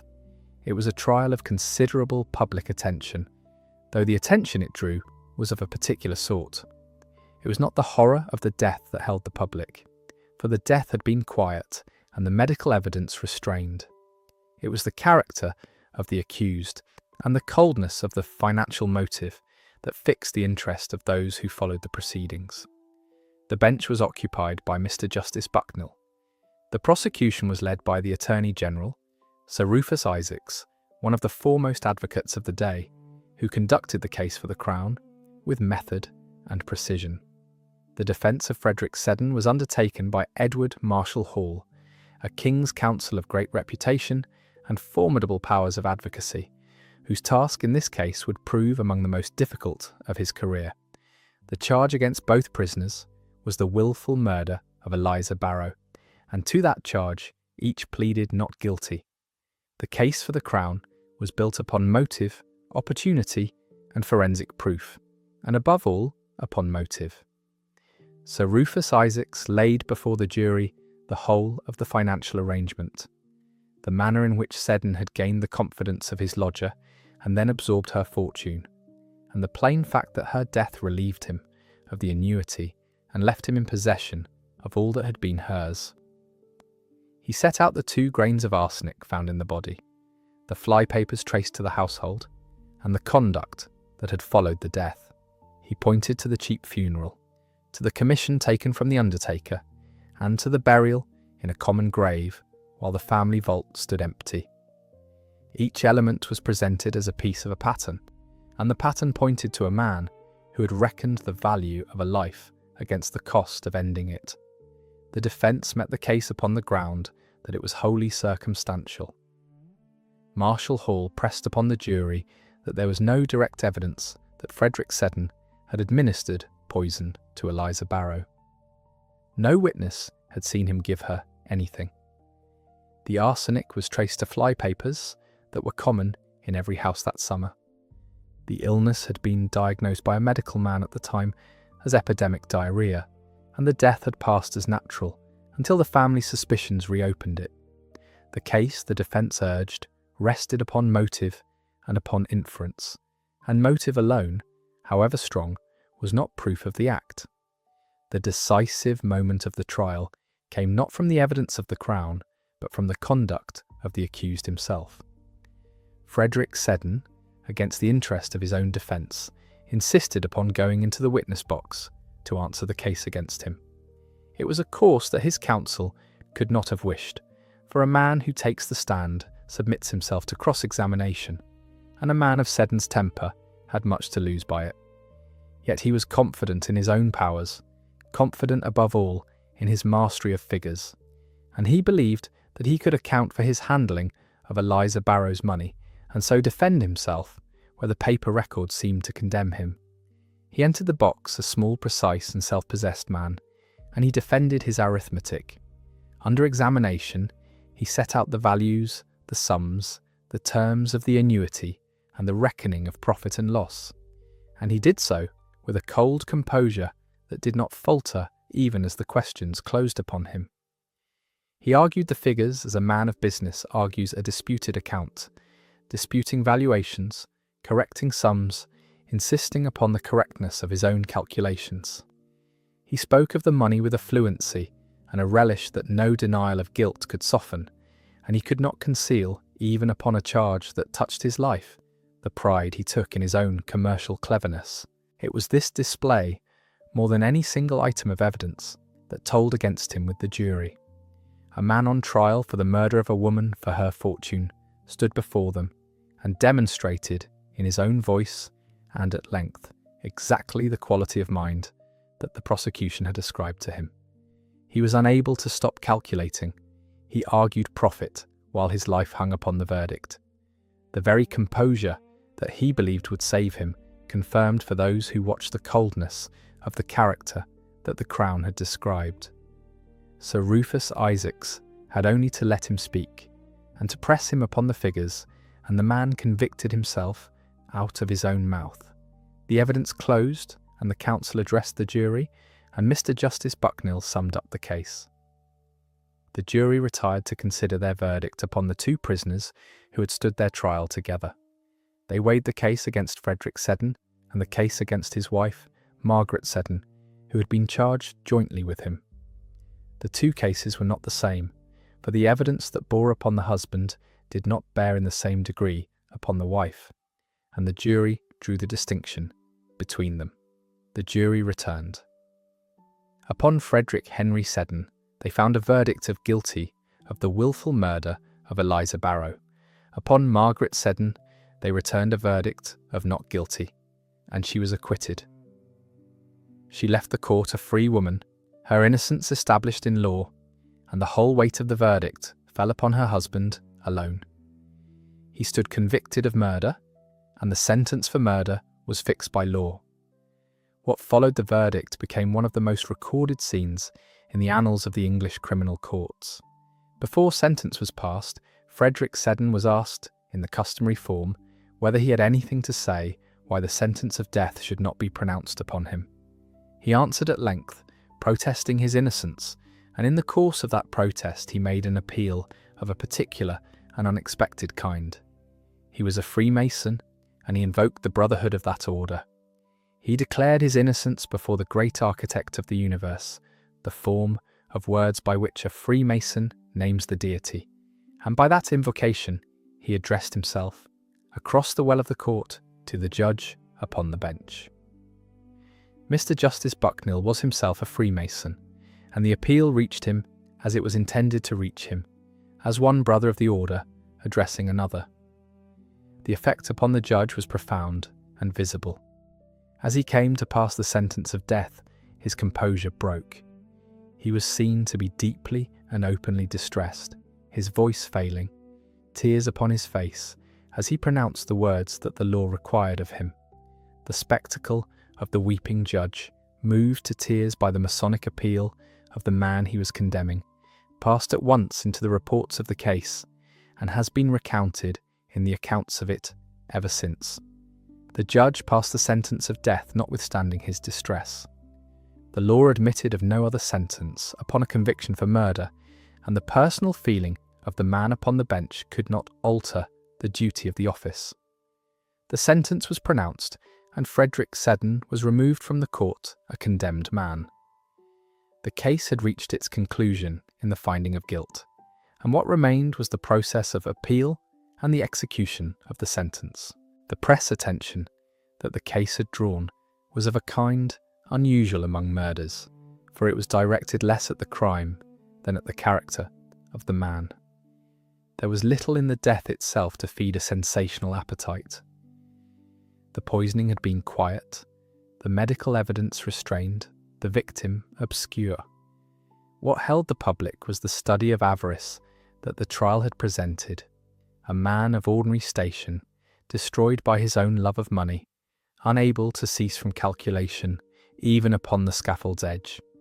The reports dwelt upon his composure in the box, upon the coldness of the motive, and upon the extraordinary scene of the sentencing. An appeal was lodged against the conviction and was heard and dismissed. The grounds urged upon the appellate court did not prevail, and the verdict of the jury was allowed to stand. Petitions were then addressed to the Home Secretary, praying for the exercise of the royal clemency and the commutation of the sentence. These petitions failed. The Home Secretary found no ground upon which to interfere with the course of the law, and the sentence of death was left to be carried out. Frederick Henry Seddon was hanged at His Majesty's Prison, Pentonville, on the 18th of April, 1912. The executioner was John Ellis, who carried out the sentence with an assistant. Seddon maintained his innocence to the end, as he had maintained it from the witness box to the dock. He went to his death protesting that he had not administered poison to Eliza Barrow, and the protest changed nothing in the record of the verdict or the fact of the sentence carried out. His wife, Margaret Seddon, having been acquitted, passed out of public life. Her innocence in law was complete, and the record holds no charge against her. The young boy, Ernest Grant, who had lived in Eliza Barrow's care, survived the events unharmed and passed likewise out of the account. The persons of the household were dispersed, one to the gallows, one to obscurity, and the affairs of Eliza Barrow, so far as the law could settle them, were settled. The conviction of Frederick Seddon stands as the historical verdict of the case, and his guilt may be stated as a matter of established fact. It is a point of legal interest, and no more than that the conviction rested upon a wholly circumstantial case. There was no direct evidence that Seddon had administered the poison, no witness to the act, no confession. The verdict was reached upon motive, upon opportunity, upon the finding of arsenic in the body, upon the fly papers traced to the house, and upon the conduct of the accused both after the death and in the witness box. That a conviction for murder could be founded so securely upon circumstance alone was itself a matter noted by the lawyers of the day. The forensic dimension of the case earned it a lasting place in the literature of its science.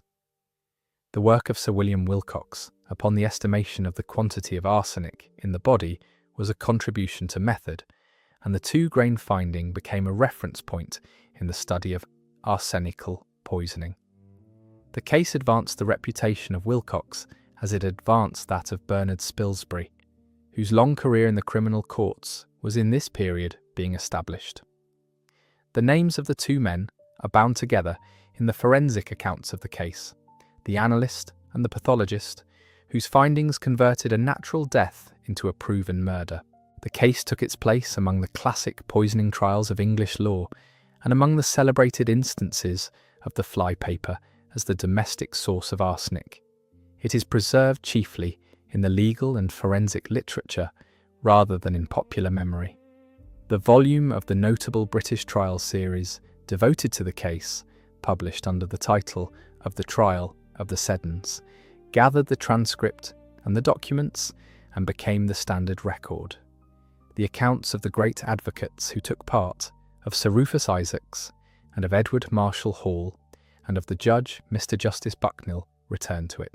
The forensic biographies of Wilcox and of Spilsbury recount it. Beyond these it has little presence, small place in fiction, in song or in film, and it is remembered where it is remembered as a study of motive, and of money, and of the man who argued his figures on trial for his life. The social world that produced the case is itself part of its record, and it explains much of what made the crime possible. Edwardian London in 1911 was a city of industrial life assurance, a vast apparatus by which the working population ensured their lives and the lives of their families against the cost of death and burial. Companies such as the one that employed Frederick Seddon maintained armies of collectors who called from door to door each week upon the poor, gathering pennies against the policies that would pay for a coffin and a decent funeral. It was a business built upon the arithmetic of mortality, upon tables of expectation and the reckoning of what a life was worth, and Seddon had risen within it to the supervision of the men who did the collecting. Such an occupation bred a particular cast of mind, a habit of valuing lives in figures and of translating human circumstance into columns of profit and loss. The man who understood annuities understood precisely the mechanism by which Eliza Barrow's fortune could be turned against her, the arrangement whereby her capital passed to him while she lived, and her death cancelled the debt of her income. This was not the knowledge of a poisoner, but the knowledge of a man of business, and it was the more chilling for being ordinary, the everyday competence of an insurance official applied to the ending of a life. The city about him was one in which small private fortunes of the kind Eliza Barrow held were common enough among the careful and the frugal. India government stock was a favoured investment of the cautious, a secure holding that paid a steady return and required no attention. The leasehold of property and the lease of a public house were the possessions of a person who had accumulated and held rather than spent, and who lived beneath her means. That such a woman should distrust banks and keep gold in a cash box was not eccentricity alone, but a recognizable type of the period, the hoarder of independent means who preferred the certainty of coin to the promise of an institution. The availability of arsenic in the ordinary household was the other condition that made the crime possible, and it was a condition of the age.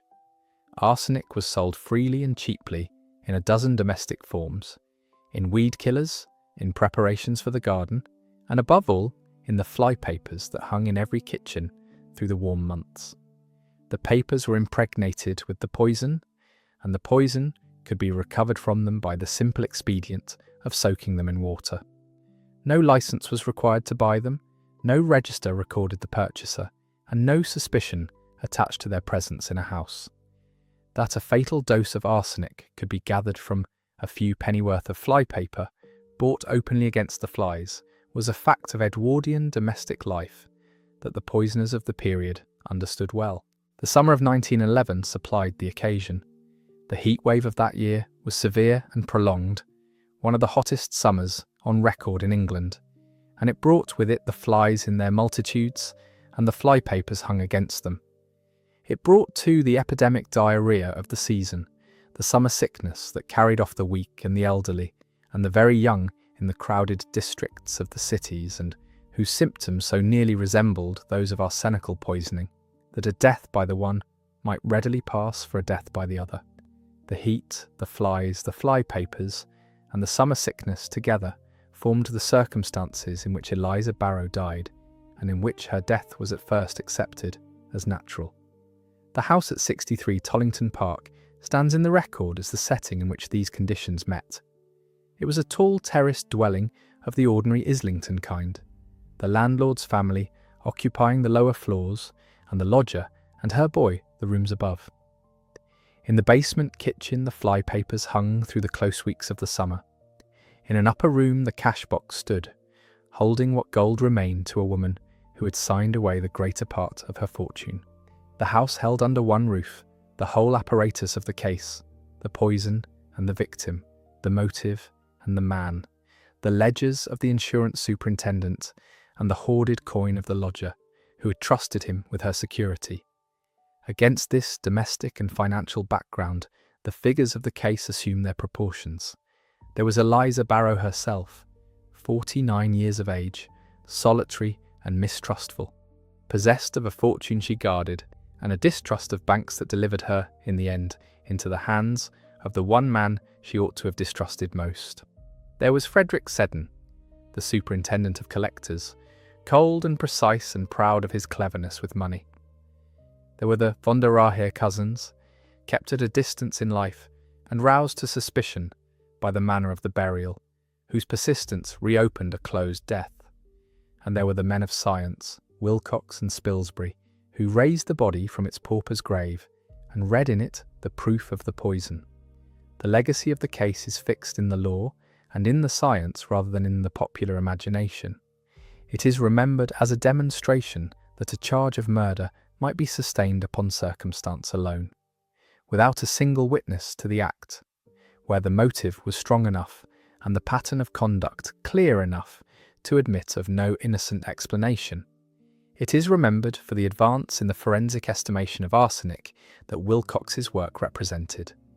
And it is remembered, above all else, for the human spectacle of the trial, for the small precise man who argued his figures from the witness box and could not stop, and for the judge upon the bench who wept as he condemned a brother of his order to death.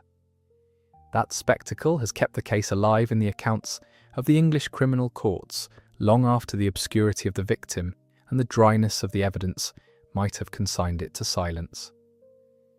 The transcript survives entire, gathered in the volume of the notable British trials, and the reports of the contemporary press preserve the daily unfolding of the proceedings through the 10 days of the trial in the spring of 1912. The record of Eliza Barrow's death is complete in a way that few such records are. The exhumation, the analysis, the finding of the arsenic, the tracing of the flypapers, the transfer of the fortune, the trial, the verdict, the sentence, and the execution, each documented and preserved. What that record establishes, when it is read from beginning to end, is the shape of a crime committed, not in passion or in sudden violence, but in slow and deliberate calculation over the course of a year, by a man who reckoned the value of a woman's life against the profit of her death, and found the profit sufficient. It establishes that she was a woman who trusted the wrong keeper of her money, and that her fortune, gathered and hoarded over a lifetime of frugality and suspicion, passed in the space of a single year into the hands of the man who buried her cheaply among strangers while her family's vault stood empty. And it establishes, in the 2 grains of arsenic recovered from her exhumed remains, the proof that converted a quiet death by summer sickness into a proven murder for money. The trial itself, in its daily conduct, has left a fuller record than the death that occasioned it, and the texture of those 10 days at the Central Criminal Court survives in the reports of them. The court sat through the early days of March in a building given over entirely to the business of serious crime, and the case of the Seddons drew to its benches the class of spectator that a poisoning trial always attracted, the curious, the legal, and those who followed such proceedings as others followed the theatre. The dock held 2 prisoners rather than 1, the husband and the wife side by side, and the presence of the woman upon the same charge lent the proceedings a particular gravity, for the jury were required to hold the 2 cases apart in their minds and to weigh against each prisoner only such evidence as bore upon that prisoner alone. The evidence was of a kind that demanded patience, for it was documentary and financial and forensic rather than dramatic. Days were given to the accounts, to the deeds of transfer, to the terms of the annuity and the valuation of the India stock and the leasehold interests. The clerks and men of business who could speak to the transactions were called and examined, and the paper trail by which Eliza Barrow's fortune had passed to Frederick Seddon was laid before the jury document by document. It was slow evidence, the evidence of ledgers and conveyances, and it required of the 12 men in the box a close attention to figures that few trials demanded of a jury. Against this, the medical evidence stood as the second pillar of the Crown's case, and the examination of the men of science occupied its own days. The manner in which the arsenic might be recovered from the flypapers was explained to the court. The soaking of the papers in water and the extraction of the poison thereby, so that the jury might understand how a domestic article sold against the flies could become the instrument of a death. The quantity found in the body was given and its fatal character established, and the resemblance between the symptoms of arsenical poisoning and those of the summer diarrhoea was set out, so that the earlier certification of a natural death might be understood and then set aside. The advocates who conducted the case were among the most eminent of their generation, and the contest between them was followed as a contest of skill.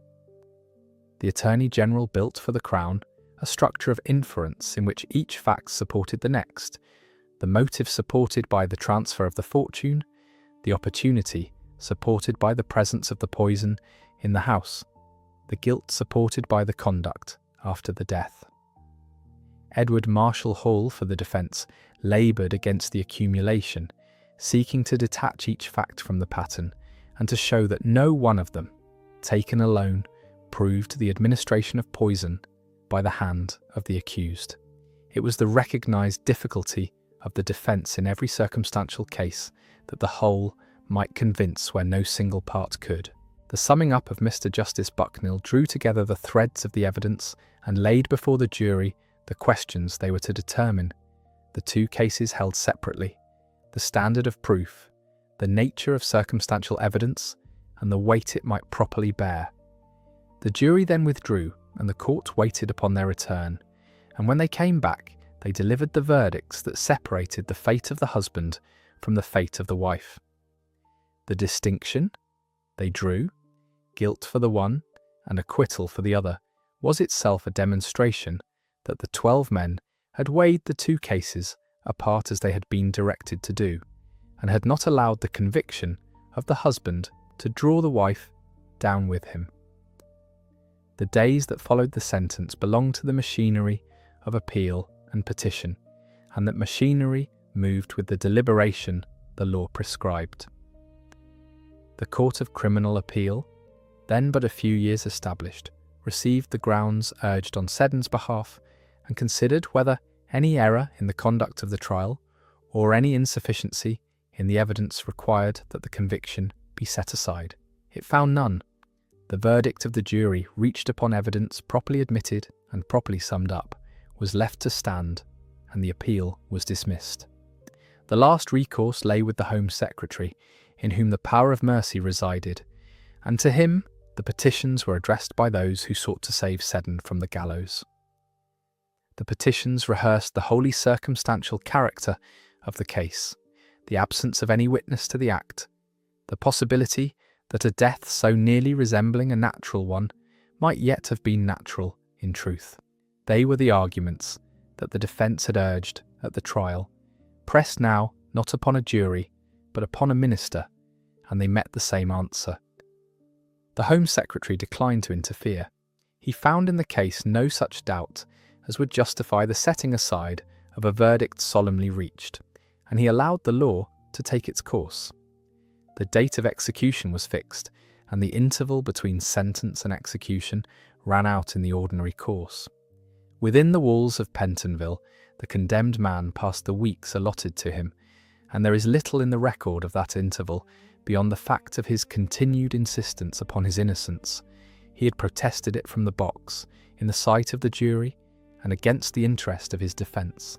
He had protested it in his address before sentence, in the Masonic appeal that broke the composure of the judge. He protested it still in the condemned cell, and he carried the protest to the scaffold. Whatever calculation had governed the year of Eliza Barrow's decline, it did not desert him at the end, for he maintained to the last the account of himself that he had given throughout, that he had taken her money by fair arrangement and had not taken her life. On the morning of the 18th of April, the sentence was carried out within the prison, according to the procedure of the time, the execution conducted privately behind the walls and attested by the officers whose duty it was to witness it. John Ellis, who performed the office, was among the most experienced of those who held the post in that period, and the execution was accomplished without incident of note. The formal records were made, the notices posted, and the body given the burial that the law appointed for those executed within a prison. With that, the case of Eliza Barrow reached the end of its legal course, the death proven, the guilt determined, the sentence pronounced and carried out, and the whole set down in a record that has survived entire. What that surviving record preserves, beyond the bare sequence of proof and verdict, is the portrait of a manner of dying that left almost no trace and was very nearly accepted for what it was made to seem. Eliza Barrow died in her own room, attended by a medical man, of symptoms that the season made unremarkable, and was buried within days at the least expense the law allowed. Had her relatives not pressed, had the manner of the burial not struck them as it did, the certificate of a natural death would have stood unquestioned. The body would have remained in its common grave, and the fortune would have rested undisturbed in the hands to which it had passed. The case survives because suspicion was roused where it might easily not have been, and because once roused, it was pursued to the exhumation that proved the poison. The conviction was entered, the sentence was carried out, the case passed into the archive. That is where the record of the second case ends. The turn now is to the last of these three stories, and to a chapter that history filed under a single phrase and then largely stopped reading. It belongs to a later decade than the first, and to more than one corner of England rather than a single house, and yet it returns once again to the same quiet question that troubled the others, of how a respectable woman with a little money of her own could be married, insured and lost, while everyone about her called it misfortune. What follows concerns 3 separate women who never met, and one man who married each of them in turn. The case of Bessie Mundy begins in the seaside town of Herne Bay in the county of Kent in the summer of 1912. Herne Bay was then a modest resort on the North Kent coast, a town of lodging houses and boarding establishments that filled in the warmer months and emptied again by autumn. It had grown through the previous century as a bathing place for visitors arriving by rail and by steamer, and by 1912 it carried the settled character of a small English watering town, with a promenade, a pier and terraces of rented rooms let to the season. The permanent population was small, and much of the town's business turned upon the letting of furnished accommodation to strangers who came and went without remark. A married couple taking rooms for a period of weeks would have drawn no particular notice, for such arrivals were the ordinary traffic of the place. The wider period was not the reign of Victoria, but the years that followed it. King George V had come to the throne in 1910, and the country in 1912 was in the last summers before the Great War. It was an age of mass circulation newspapers sold across the whole kingdom, of railways that carried a person from one coast to another in a single day, and of readily obtained life insurance and burial policies taken out by people of small means. It was also an age in which a great many respectable single women lived at the margins of family life, supported by modest inheritances, by annuities or by their own wages, and lodging where they could. That condition of the unattached woman with a little money and no watchful household about her is the social ground on which this case rests. Bessie Mundy had been born Beatrice Constance Annie Mundy, and she was 31 years of age in the summer of 1912. She was the daughter of a bank manager, a family of settled respectability, and upon the death of her father, she had come into money that was held in trust for her benefit. The sum secured to her was in the region of £2,500, a considerable amount for the time, and it paid her an income while the capital itself remained under the control of trustees and beyond her immediate reach. She was, by the accounts that survive, a quiet and unworldly woman of retiring habits, without close companions and without the constant presence of family. She had a small fixed means, a gentle disposition, and no one at her side to examine the affairs of any man who might present himself to her. It was precisely such a woman that the events of this case required. She had first married 2 years earlier, in 1910, at Weymouth on the Dorset coast. The man she married there gave his name as Henry Williams and represented himself as a person of respectable dealing. Within a short time of the marriage he had obtained what money of hers he could reach, and having done so he departed, leaving her without explanation. For something over a year she heard nothing of him. Then, in circumstances that the record sets down plainly, he reappeared, full of apology and accounting for his long absence, and she received him again. The couple resumed their married life together, and in the early summer of 1912 they came to Herne Bay and took a house there. At Herne Bay, the pattern of what was to follow was laid down with method. Shortly after their arrival, the couple attended together at a solicitor's office, where each made a will in favour of the other, so that upon the death of either, the whole of that person's property should pass to the survivor. In Bessie Mundy's case, this meant that the money secured to her would, upon her death, fall to her husband. Within a short time of the making of these wills, the couple called upon a local medical man. The husband represented to the doctor that his wife was subject to fits, and a complaint of that kind was described and set down, so that the physician came to regard her as a person liable to sudden seizures. A bath was arranged for the house they occupied. Each of these acts, taken singly, was unremarkable. Taken together, and in the order in which they were done, they formed a preparation. On the 13th of July 1912, Bessie Mundy was found dead in the bath at the house in Herne Bay. Her husband was the person who reported the death, and he presented himself as a grieving man overtaken by a sudden and terrible accident. There were no marks upon her of any struggle, and nothing in the room to suggest violence had been done. The doctor who had been told of her fits was consulted, and to him the death appeared consistent with a seizure suffered while she was bathing, by which she had been overcome in the water and had drowned. An inquest was convened, as the law required, before the coroner for the district. The medical man gave his account of the supposed fits, and the husband gave his account of the discovery, and the circumstances as they were then understood pointed to nothing beyond grievous misadventure. The jury returned a verdict of accidental death by drowning, following a fit while bathing. No suspicion attached to the husband at that time. He conducted himself as a bereaved man, arranged for the burial, and in due course received, through the operation of the will, the money that had passed to him by her death. He then left Herne Bay, and to the town and to the officials who had certified the death, the matter was closed. The man who had called himself Henry Williams at Weymouth and Herne Bay did not cease his course with the death of Bessie Mundy. His true name was George Joseph Smith, and the record of his life is that of a swindler and bigamist who had for many years lived by preying upon women.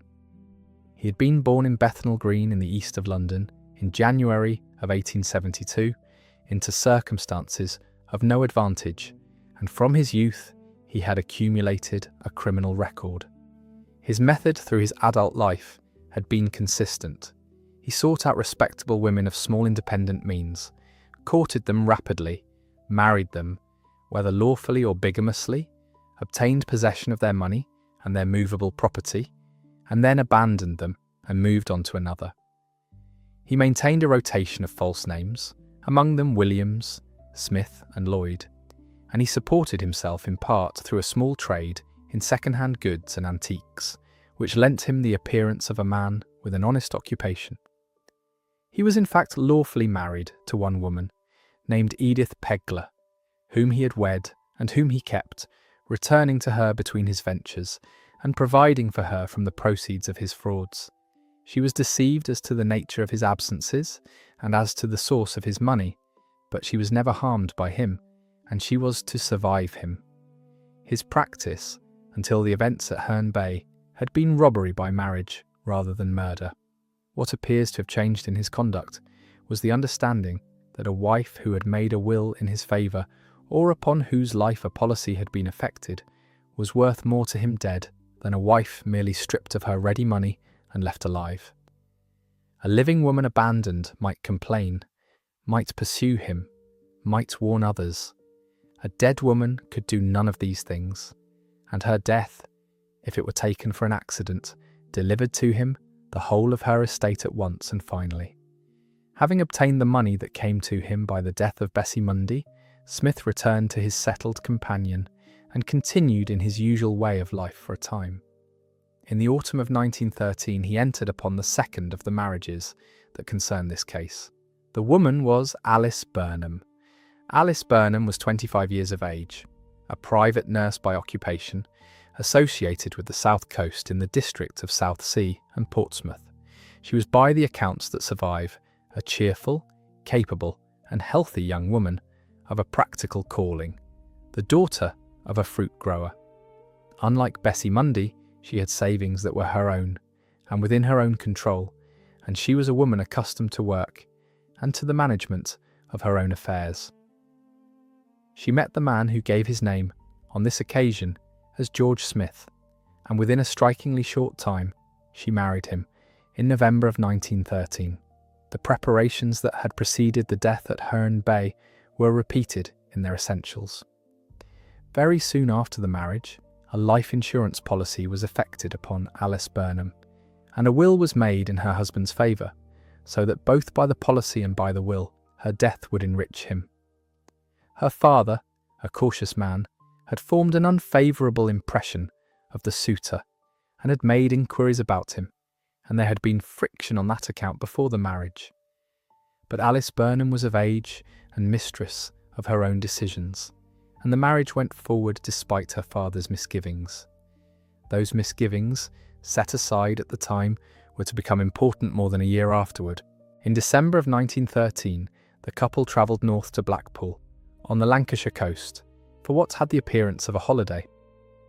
Blackpool in winter was a great resort out of its season, a town built for summer crowds, and comparatively quiet in December. There they took lodgings in a boarding house, and there, as at Herne Bay, the accommodation they occupied had a bath. Before the death, a doctor was consulted concerning the young woman's health, so that a medical man should have seen her and formed a view of her condition.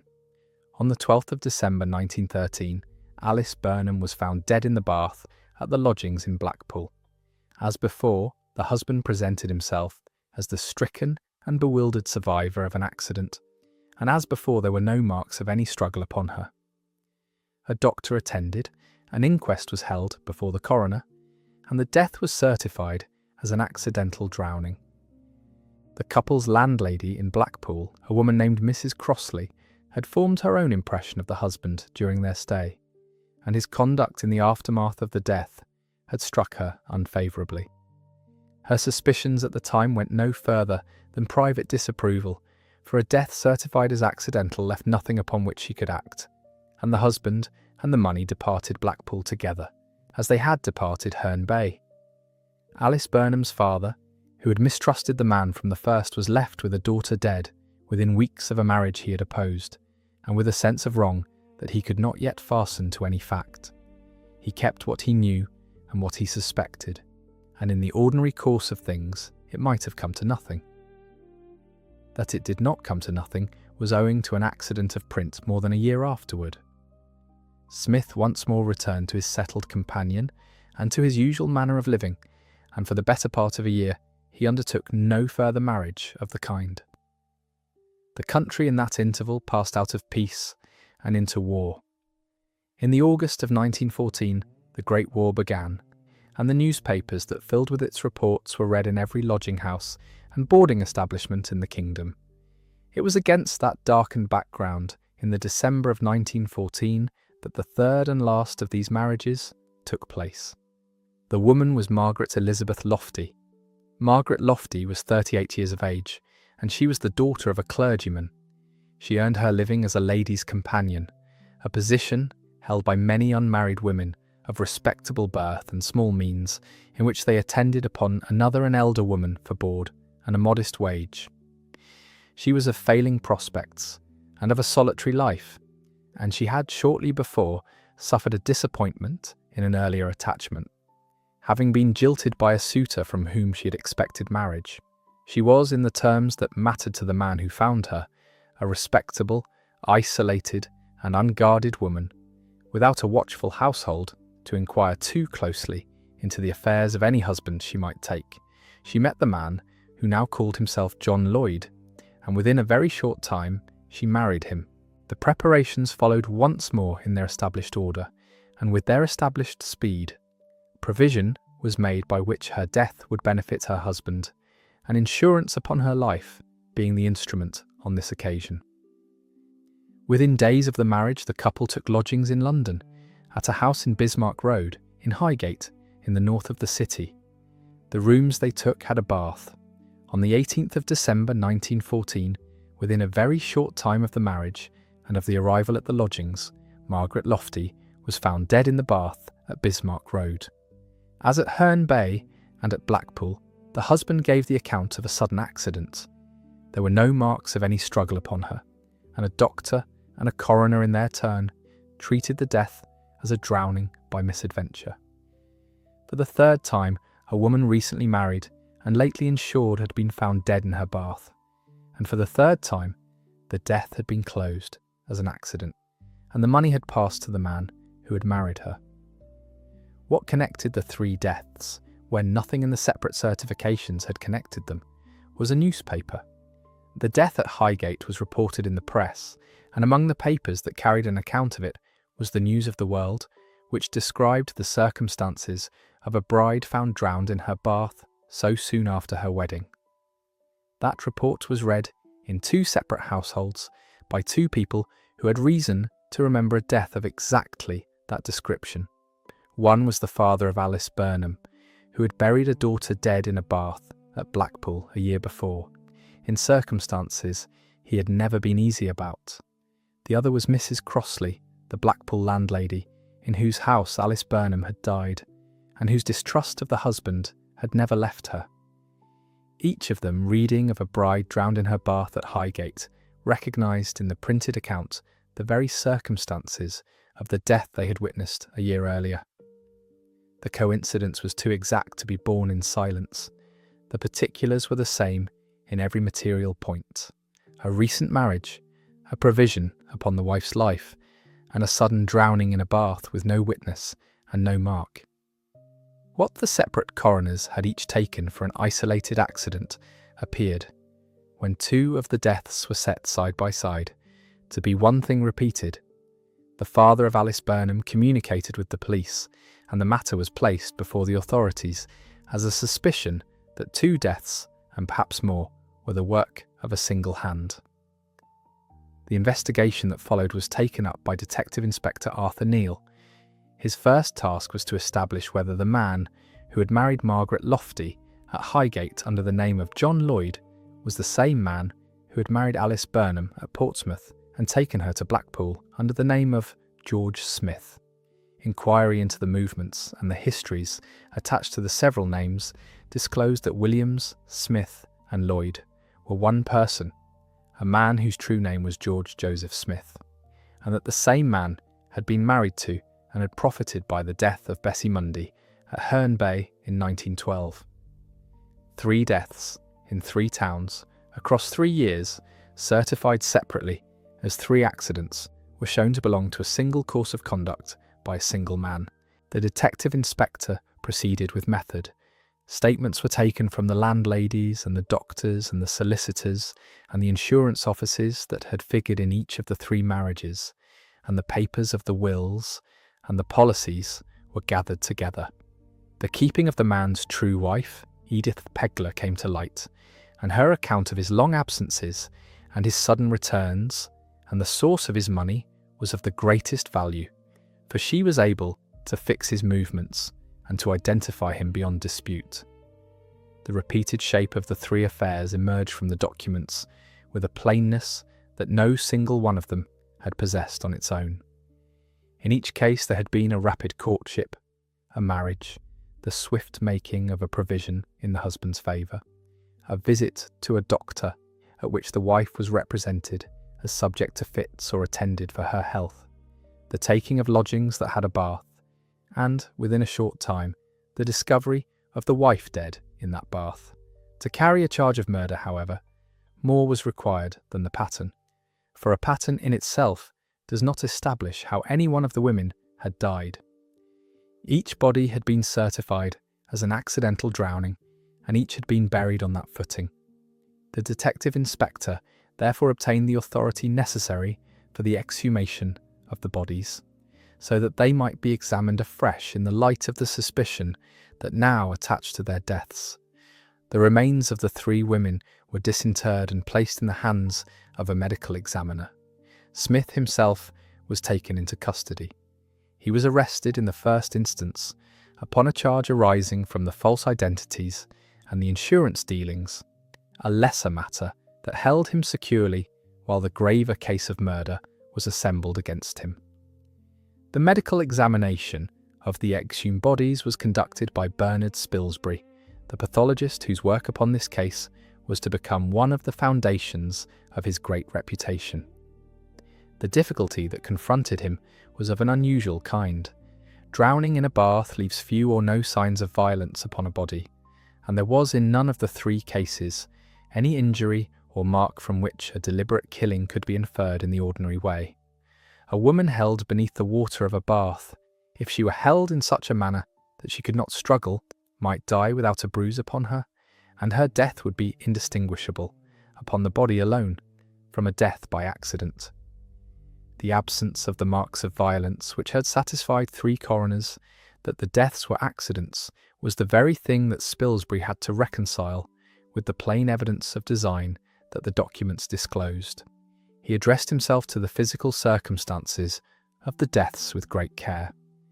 He examined the baths themselves, the actual vessels in which the 3 women had died, and he took the measurements of each bath and set them against the physical dimensions of the woman who had died in it.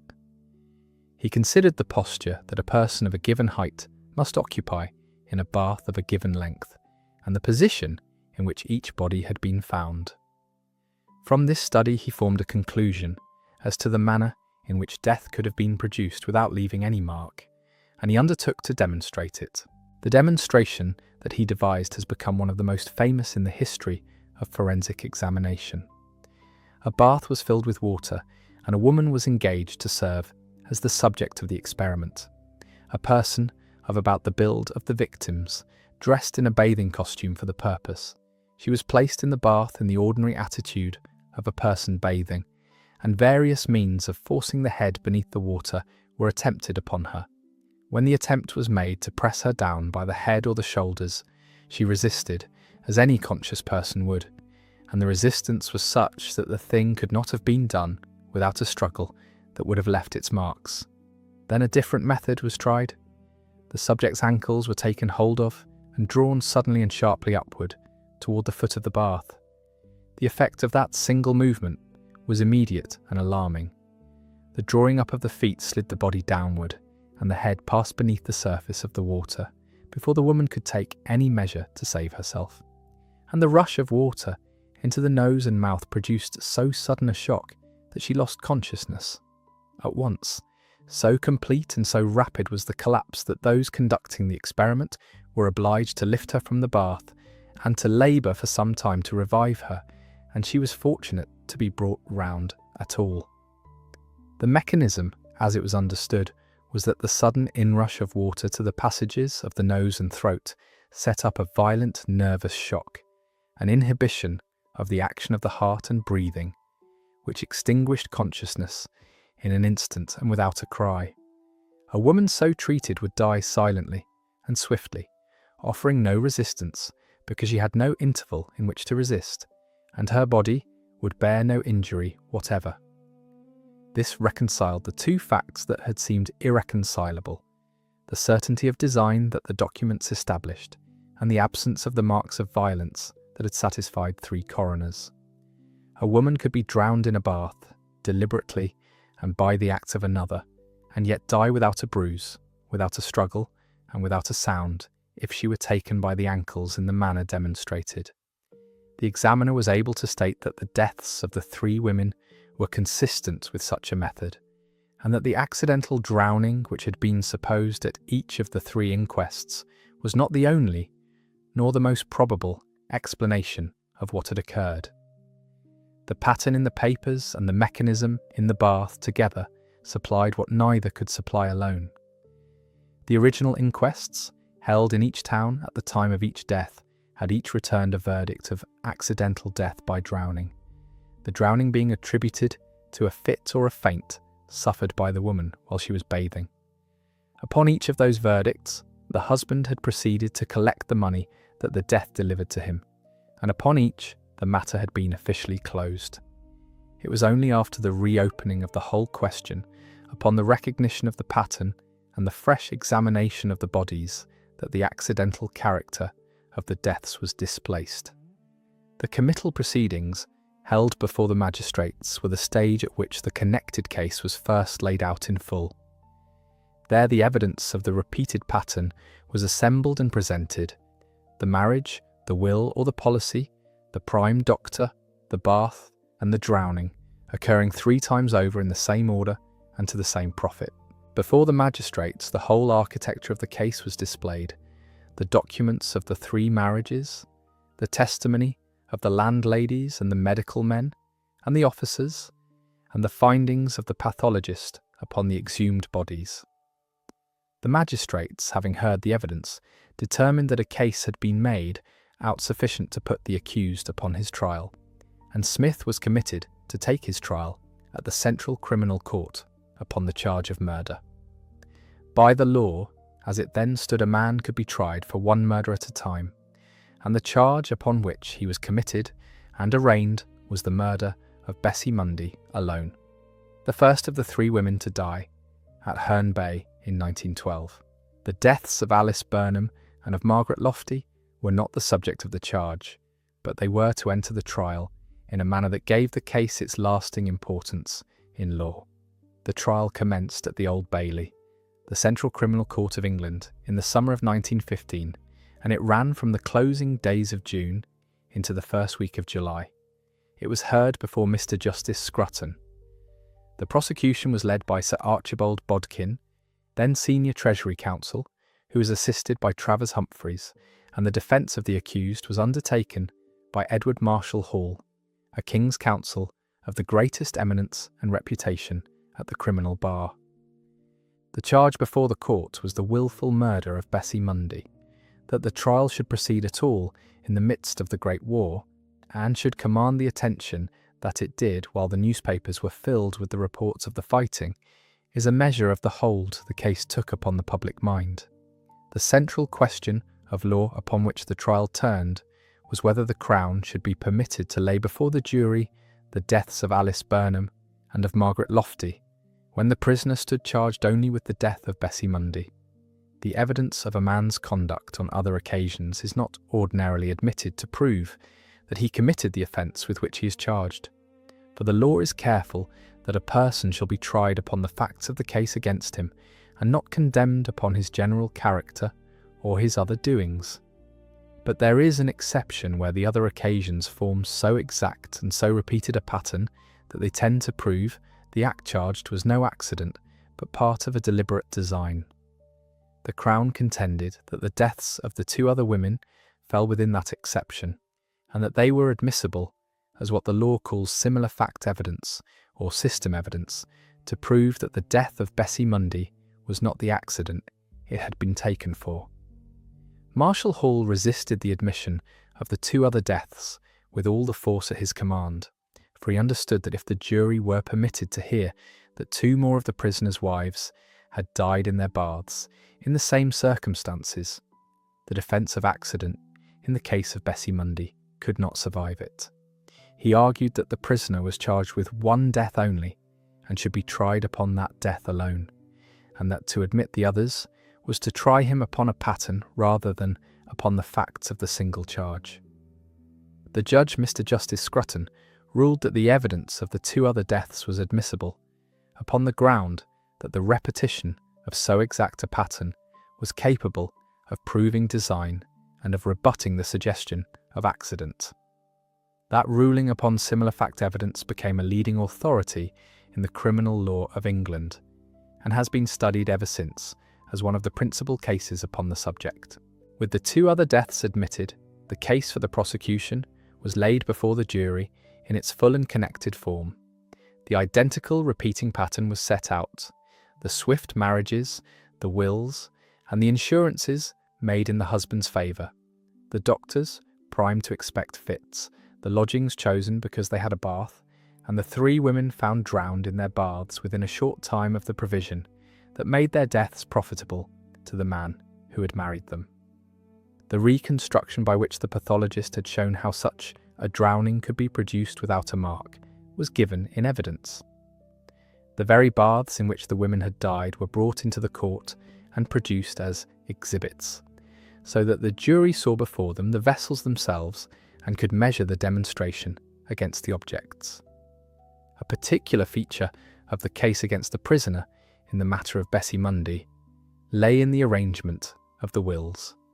The couple at Herne Bay had each made a will in favour of the other, so that upon the death of either the whole of that person's property passed to the survivor, and the will had been executed only shortly before the death. The prosecution laid emphasis upon the fact that a woman of her means had made such a disposition and had died so soon afterward, and that her husband, who took the whole of the estate by that will, was the person who had reported her drowning. The making of the provision and the swiftness of the death that followed it were placed before the jury as parts of one design, repeated in each of the 3 marriages and completed in each by the death of the wife. The testimony of Edith Pegler was of the first importance to the Crown. As the woman lawfully married to the prisoner, kept by him and returned to between his ventures, she was able to speak to his true identity, to his movements over the years and to his sudden absences and reappearances, and she could not be shaken upon the point that the man in the dock was the man she had married and lived with. She had herself been deceived and abandoned and taken up again in turn, though she had never been harmed, and her evidence fixed the prisoner as the single person who stood behind the names of Williams and Smith and Lloyd. Her account, joined to the documents of the marriages and the deaths, closed the identification of the accused beyond the reach of doubt. For the defence, Marshal Hall contended that the death of Bessie Mundy had been what the coroner at Herne Bay had found it to be, an accidental drowning following a fit while she was bathing, and that the prisoner ought not to be convicted of murder upon a pattern drawn from the deaths of other women with which he was not charged. He pressed upon the jury the absence of any mark of violence upon the body, and the fact that the death had been examined and certified as an accident at the time by those who had seen it. But the pattern that the court had admitted was overwhelming, for the same sequence of marriage, provision, prime doctor, bath, and silent drowning had occurred 3 times, and the defence of accident, which might have carried weight for a single death standing alone, could not withstand its 3-fold repetition. The advocacy expended upon the case was of the highest order, and it did not avail against the accumulation of fact. The judge summed up the evidence to the jury, and the jury retired to consider their verdict. They were absent from the court for a very short time. In about 22 minutes they returned, and they returned a verdict of guilty of the wilful murder of Bessie Mundy. Upon that verdict, the court proceeded to sentence. The judge assumed the black cap and passed upon the prisoner the sentence of death, which was then the sentence appointed by law for a person convicted of murder, that he be taken to a lawful prison and thence to a place of execution, and there hanged by the neck until he was dead. The conduct of the prisoner during the trial and at its close was marked by agitation. He was, by the contemporary accounts, voluble and excitable in the dock, and he interrupted and protested in the course of the proceedings, and upon the verdict and the sentence he gave way to loud protestation of his innocence. He maintained that he was the victim of a mistake, and denied that he had killed the woman for whose death he had been convicted. His demeanour was that of a man who could not command himself, and it was remarked upon in every report of the case. The sentence being pronounced, he was removed from the court and lodged to await the operation of the law. The case had become, in the summer of 1915, a national sensation of a magnitude that is the more remarkable for the time at which it occurred. The country was more than a year into the Great War, and its newspapers were filled each day with the reports of the fighting and the lists of the fallen, and yet the trial at the Old Bailey commanded a share of the public attention that rivalled the news of the war itself. The image of a man who had married 3 women and drowned each in her bath for the money her death would bring took a hold upon the popular imagination that few criminal cases have equalled. It was in this period that the press fixed upon the case the name by which it has been known ever since, and the phrase "the brides in the bath" passed at once into common speech and has remained there. An appeal was brought against the conviction, and it was heard in the ordinary course before the Court of Criminal Appeal. The court considered the grounds urged on the prisoner's behalf, and in particular the question whether the evidence of the 2 other deaths had been rightly admitted, and it dismissed the appeal, holding that the conviction was sound and that the evidence had been properly received. Petitions were afterward made for the exercise of mercy, as was usual in a capital case, but they did not succeed, and the sentence of the court was left to take its course. Nothing remained in law to arrest the execution of the judgment. George Joseph Smith was hanged at His Majesty's prison at Maidstone, in the county of Kent, on the 13th of August 1915. The executioner was John Ellis. The prisoner, who had been agitated throughout the proceedings against him, was reported to have been in a state of collapse and extreme distress at the end, and to have had to be assisted in his last moments.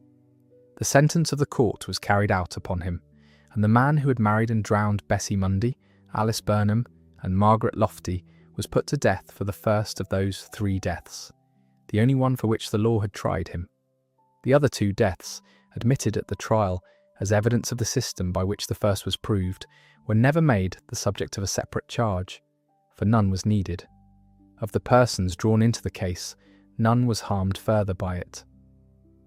Edith Pegler, the prisoner's lawful wife, who had been deceived and abandoned and taken up again over the course of years, and who had given her evidence for the Crown, survived him, and she had suffered from him deception and loss but never violence. The father of Alice Burnham, whose distrust of the man had been set aside at the time of the marriage, and whose reading of a newspaper more than a year afterward had set the whole inquiry in motion, had the melancholy vindication of seeing his suspicion proved. The Blackpool landlady, whose disquiet had never left her, had the same. Between them, an ordinary father and an ordinary landlady, reading the same printed account of a stranger's death at Highgate, had recognised what 3 coroners had not, and had turned 3 closed accidents into a single case of murder. The case took its place at once among the most written about of English murders, and it has held that place. It is recorded in full in the volume of the Notable British Trials series devoted to the trial of George Joseph Smith, which preserves the transcript of the proceedings, and it has been the subject of a great many later histories of crime and of forensic science. Among the fullest of the modern accounts is the study by Jane Robbins, which sets the case in the context of the career of the pathologist whose reconstruction did so much to secure the conviction.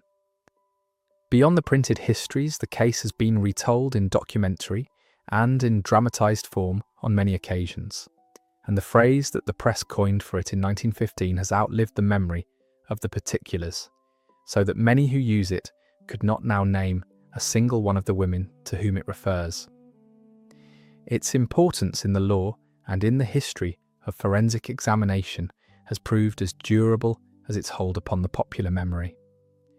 The ruling that admitted the deaths of Alice Burnham and Margaret Lofty to prove the murder of Bessie Mundy became a leading authority upon similar fact evidence, and it is studied still as one of the principal cases by which the boundaries of that kind of proof are marked. The reconstruction by which the manner of the drownings was demonstrated became a model of the forensic method, as showing that a death which left no mark upon the body might yet be proved to be a killing by the careful study of the physical circumstances in which it occurred. And the part played by the newspaper in bringing to a single view 3 deaths that the official processes had closed as separate accidents stands as an instance of a serial murderer exposed not by the machinery of the state, but by the recognition of 2 ordinary readers. The social condition that the case exposed was one particular to its own moment and place. The Britain of these years was a country in which a great number of respectable women lived unattached and at the edges of family life, supported by small inheritances held in trust, by annuities, by the wages of nursing or of companionship, and lodging in the furnished rooms and boarding houses of seaside towns and suburban streets. Such a woman might pass from one set of lodgings to another without a settled household to observe her, and might contract a marriage upon a short acquaintance without a father or a brother near enough to inquire into the man she took. The 3 women of this case were of that condition, each in her own way, and it was that condition, more than any weakness peculiar to any one of them, that the man who married them had learned to recognise and to hunt. It was also an age in which the means of turning a life into money were readily to hand and cheaply obtained. Life insurance and burial policies were sold widely and to people of modest means, and a policy might be effected upon a life within a short time and with little formality. A will might be drawn and executed at a solicitor's office in an afternoon. A doctor might be visited and a complaint of fits described to him, and a record thereby created that a woman was subject to seizures, without any means by which the physician could test the truth of what a plausible husband told him. Each of the instruments that the man employed, the policy, the will, the medical visit, the furnished room with its bath, was an ordinary feature of the daily life of the time, and it was the ordinariness of them, singly, that had allowed the design to pass 3 times unremarked.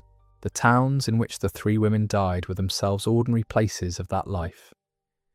Herne Bay was a small resort of the Kentish coast, quiet out of its season, where a couple lodging for a few weeks in the summer of 1912 drew no attention. Blackpool was a far greater resort of the Lancashire coast, built for the summer crowds of the industrial north, and comparatively empty in the December of 1913, when the second of the marriages came there. Highgate was a settled suburb upon the northern heights of London, where in the war-darkened December of 1914, a newly married couple took rooms in a house in Bismarck Road, like any other lodgers. In each place the death, when it came, was received as a private misfortune, mourned in the small compass of a lodging-house, and closed by a coroner as an accident, and in each place the husband gathered what the death had brought him and went away. The 3 women whom the single phrase has since covered were, in their separate lives, distinct persons of distinct histories, joined only by the man who ended them.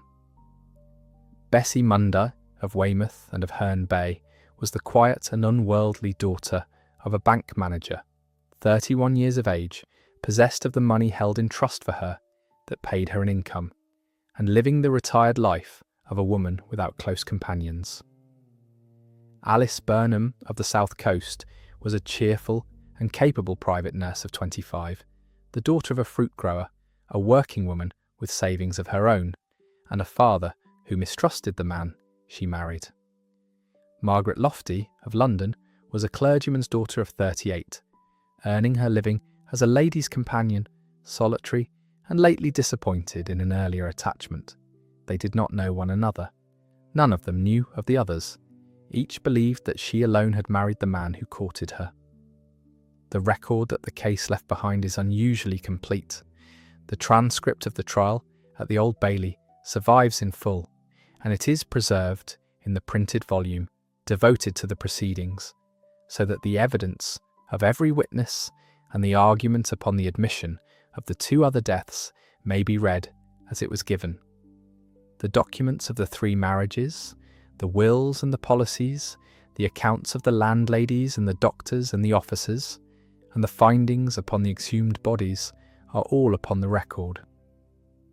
The saturation reporting of the summer of 1915, when the case commanded the newspapers in the midst of the war, preserves the public reception of it.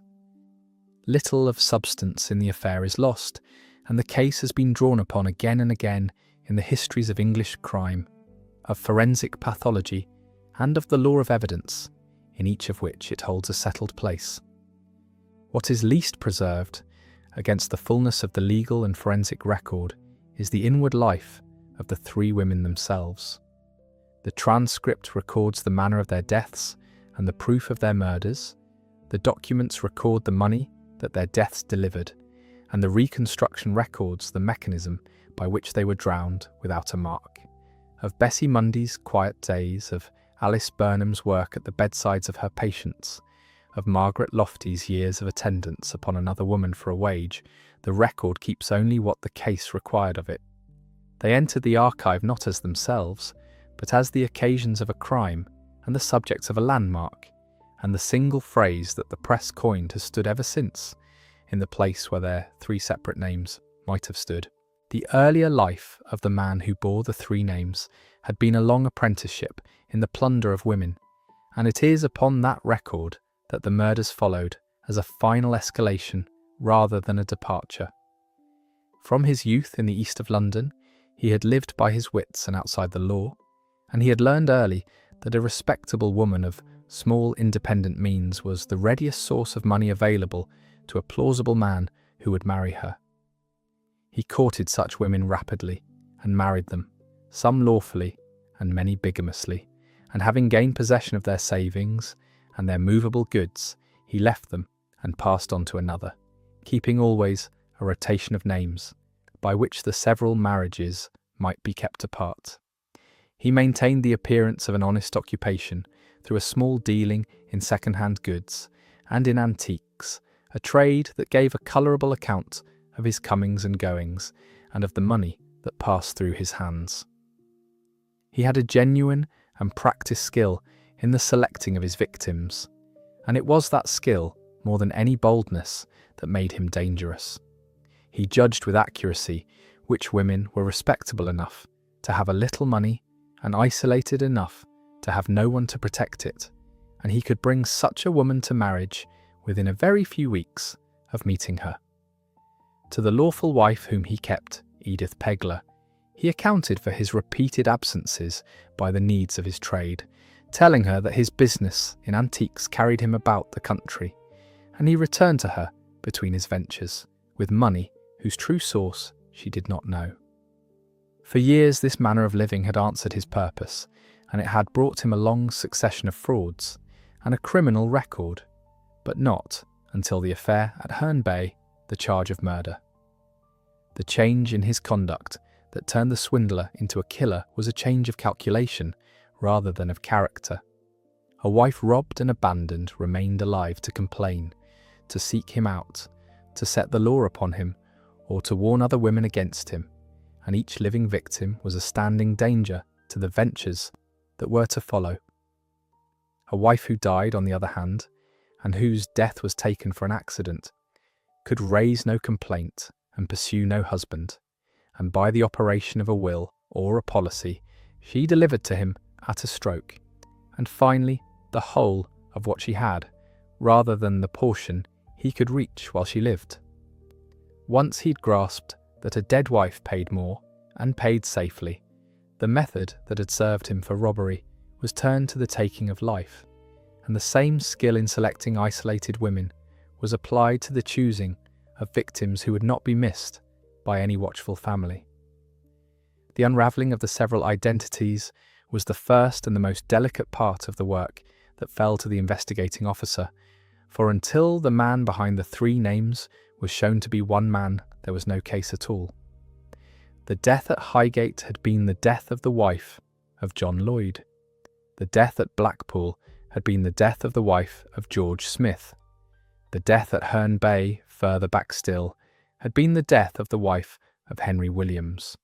Each name had its own separate record in its own town, its own marriage register, its own solicitor or insurance office, its own doctor and coroner, and there was nothing upon the face of any one of these records to connect it with the others. The officer had to follow the movements and the descriptions attached to each name until they converged upon a single man, and to gather the proof that the convergence was real and not a resemblance.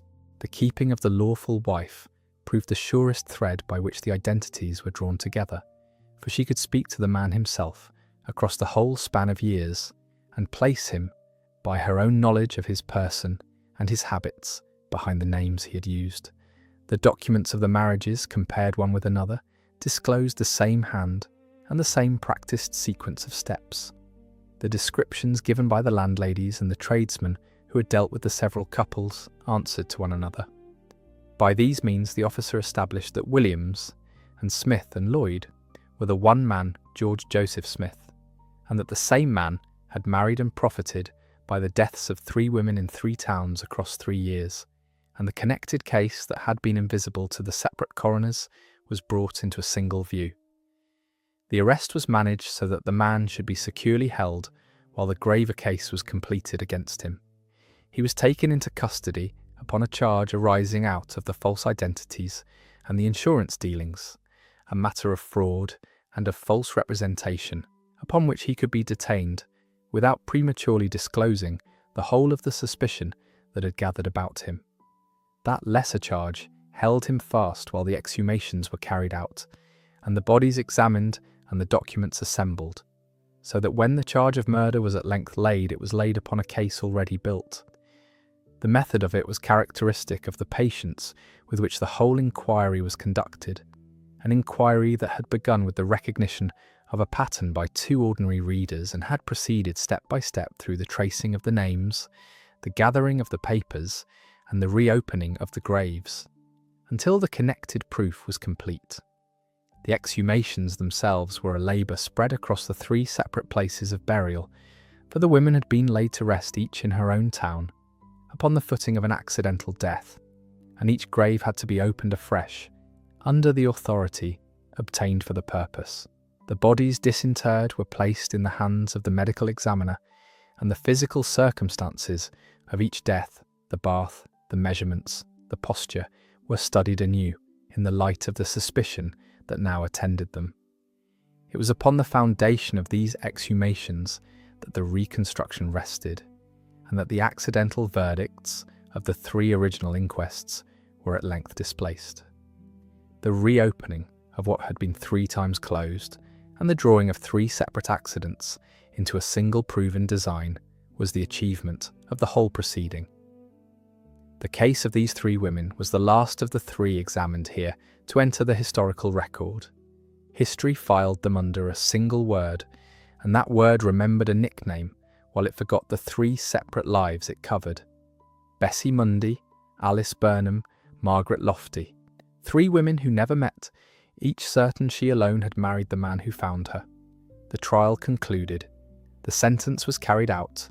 The case entered British history. It has continued to be examined.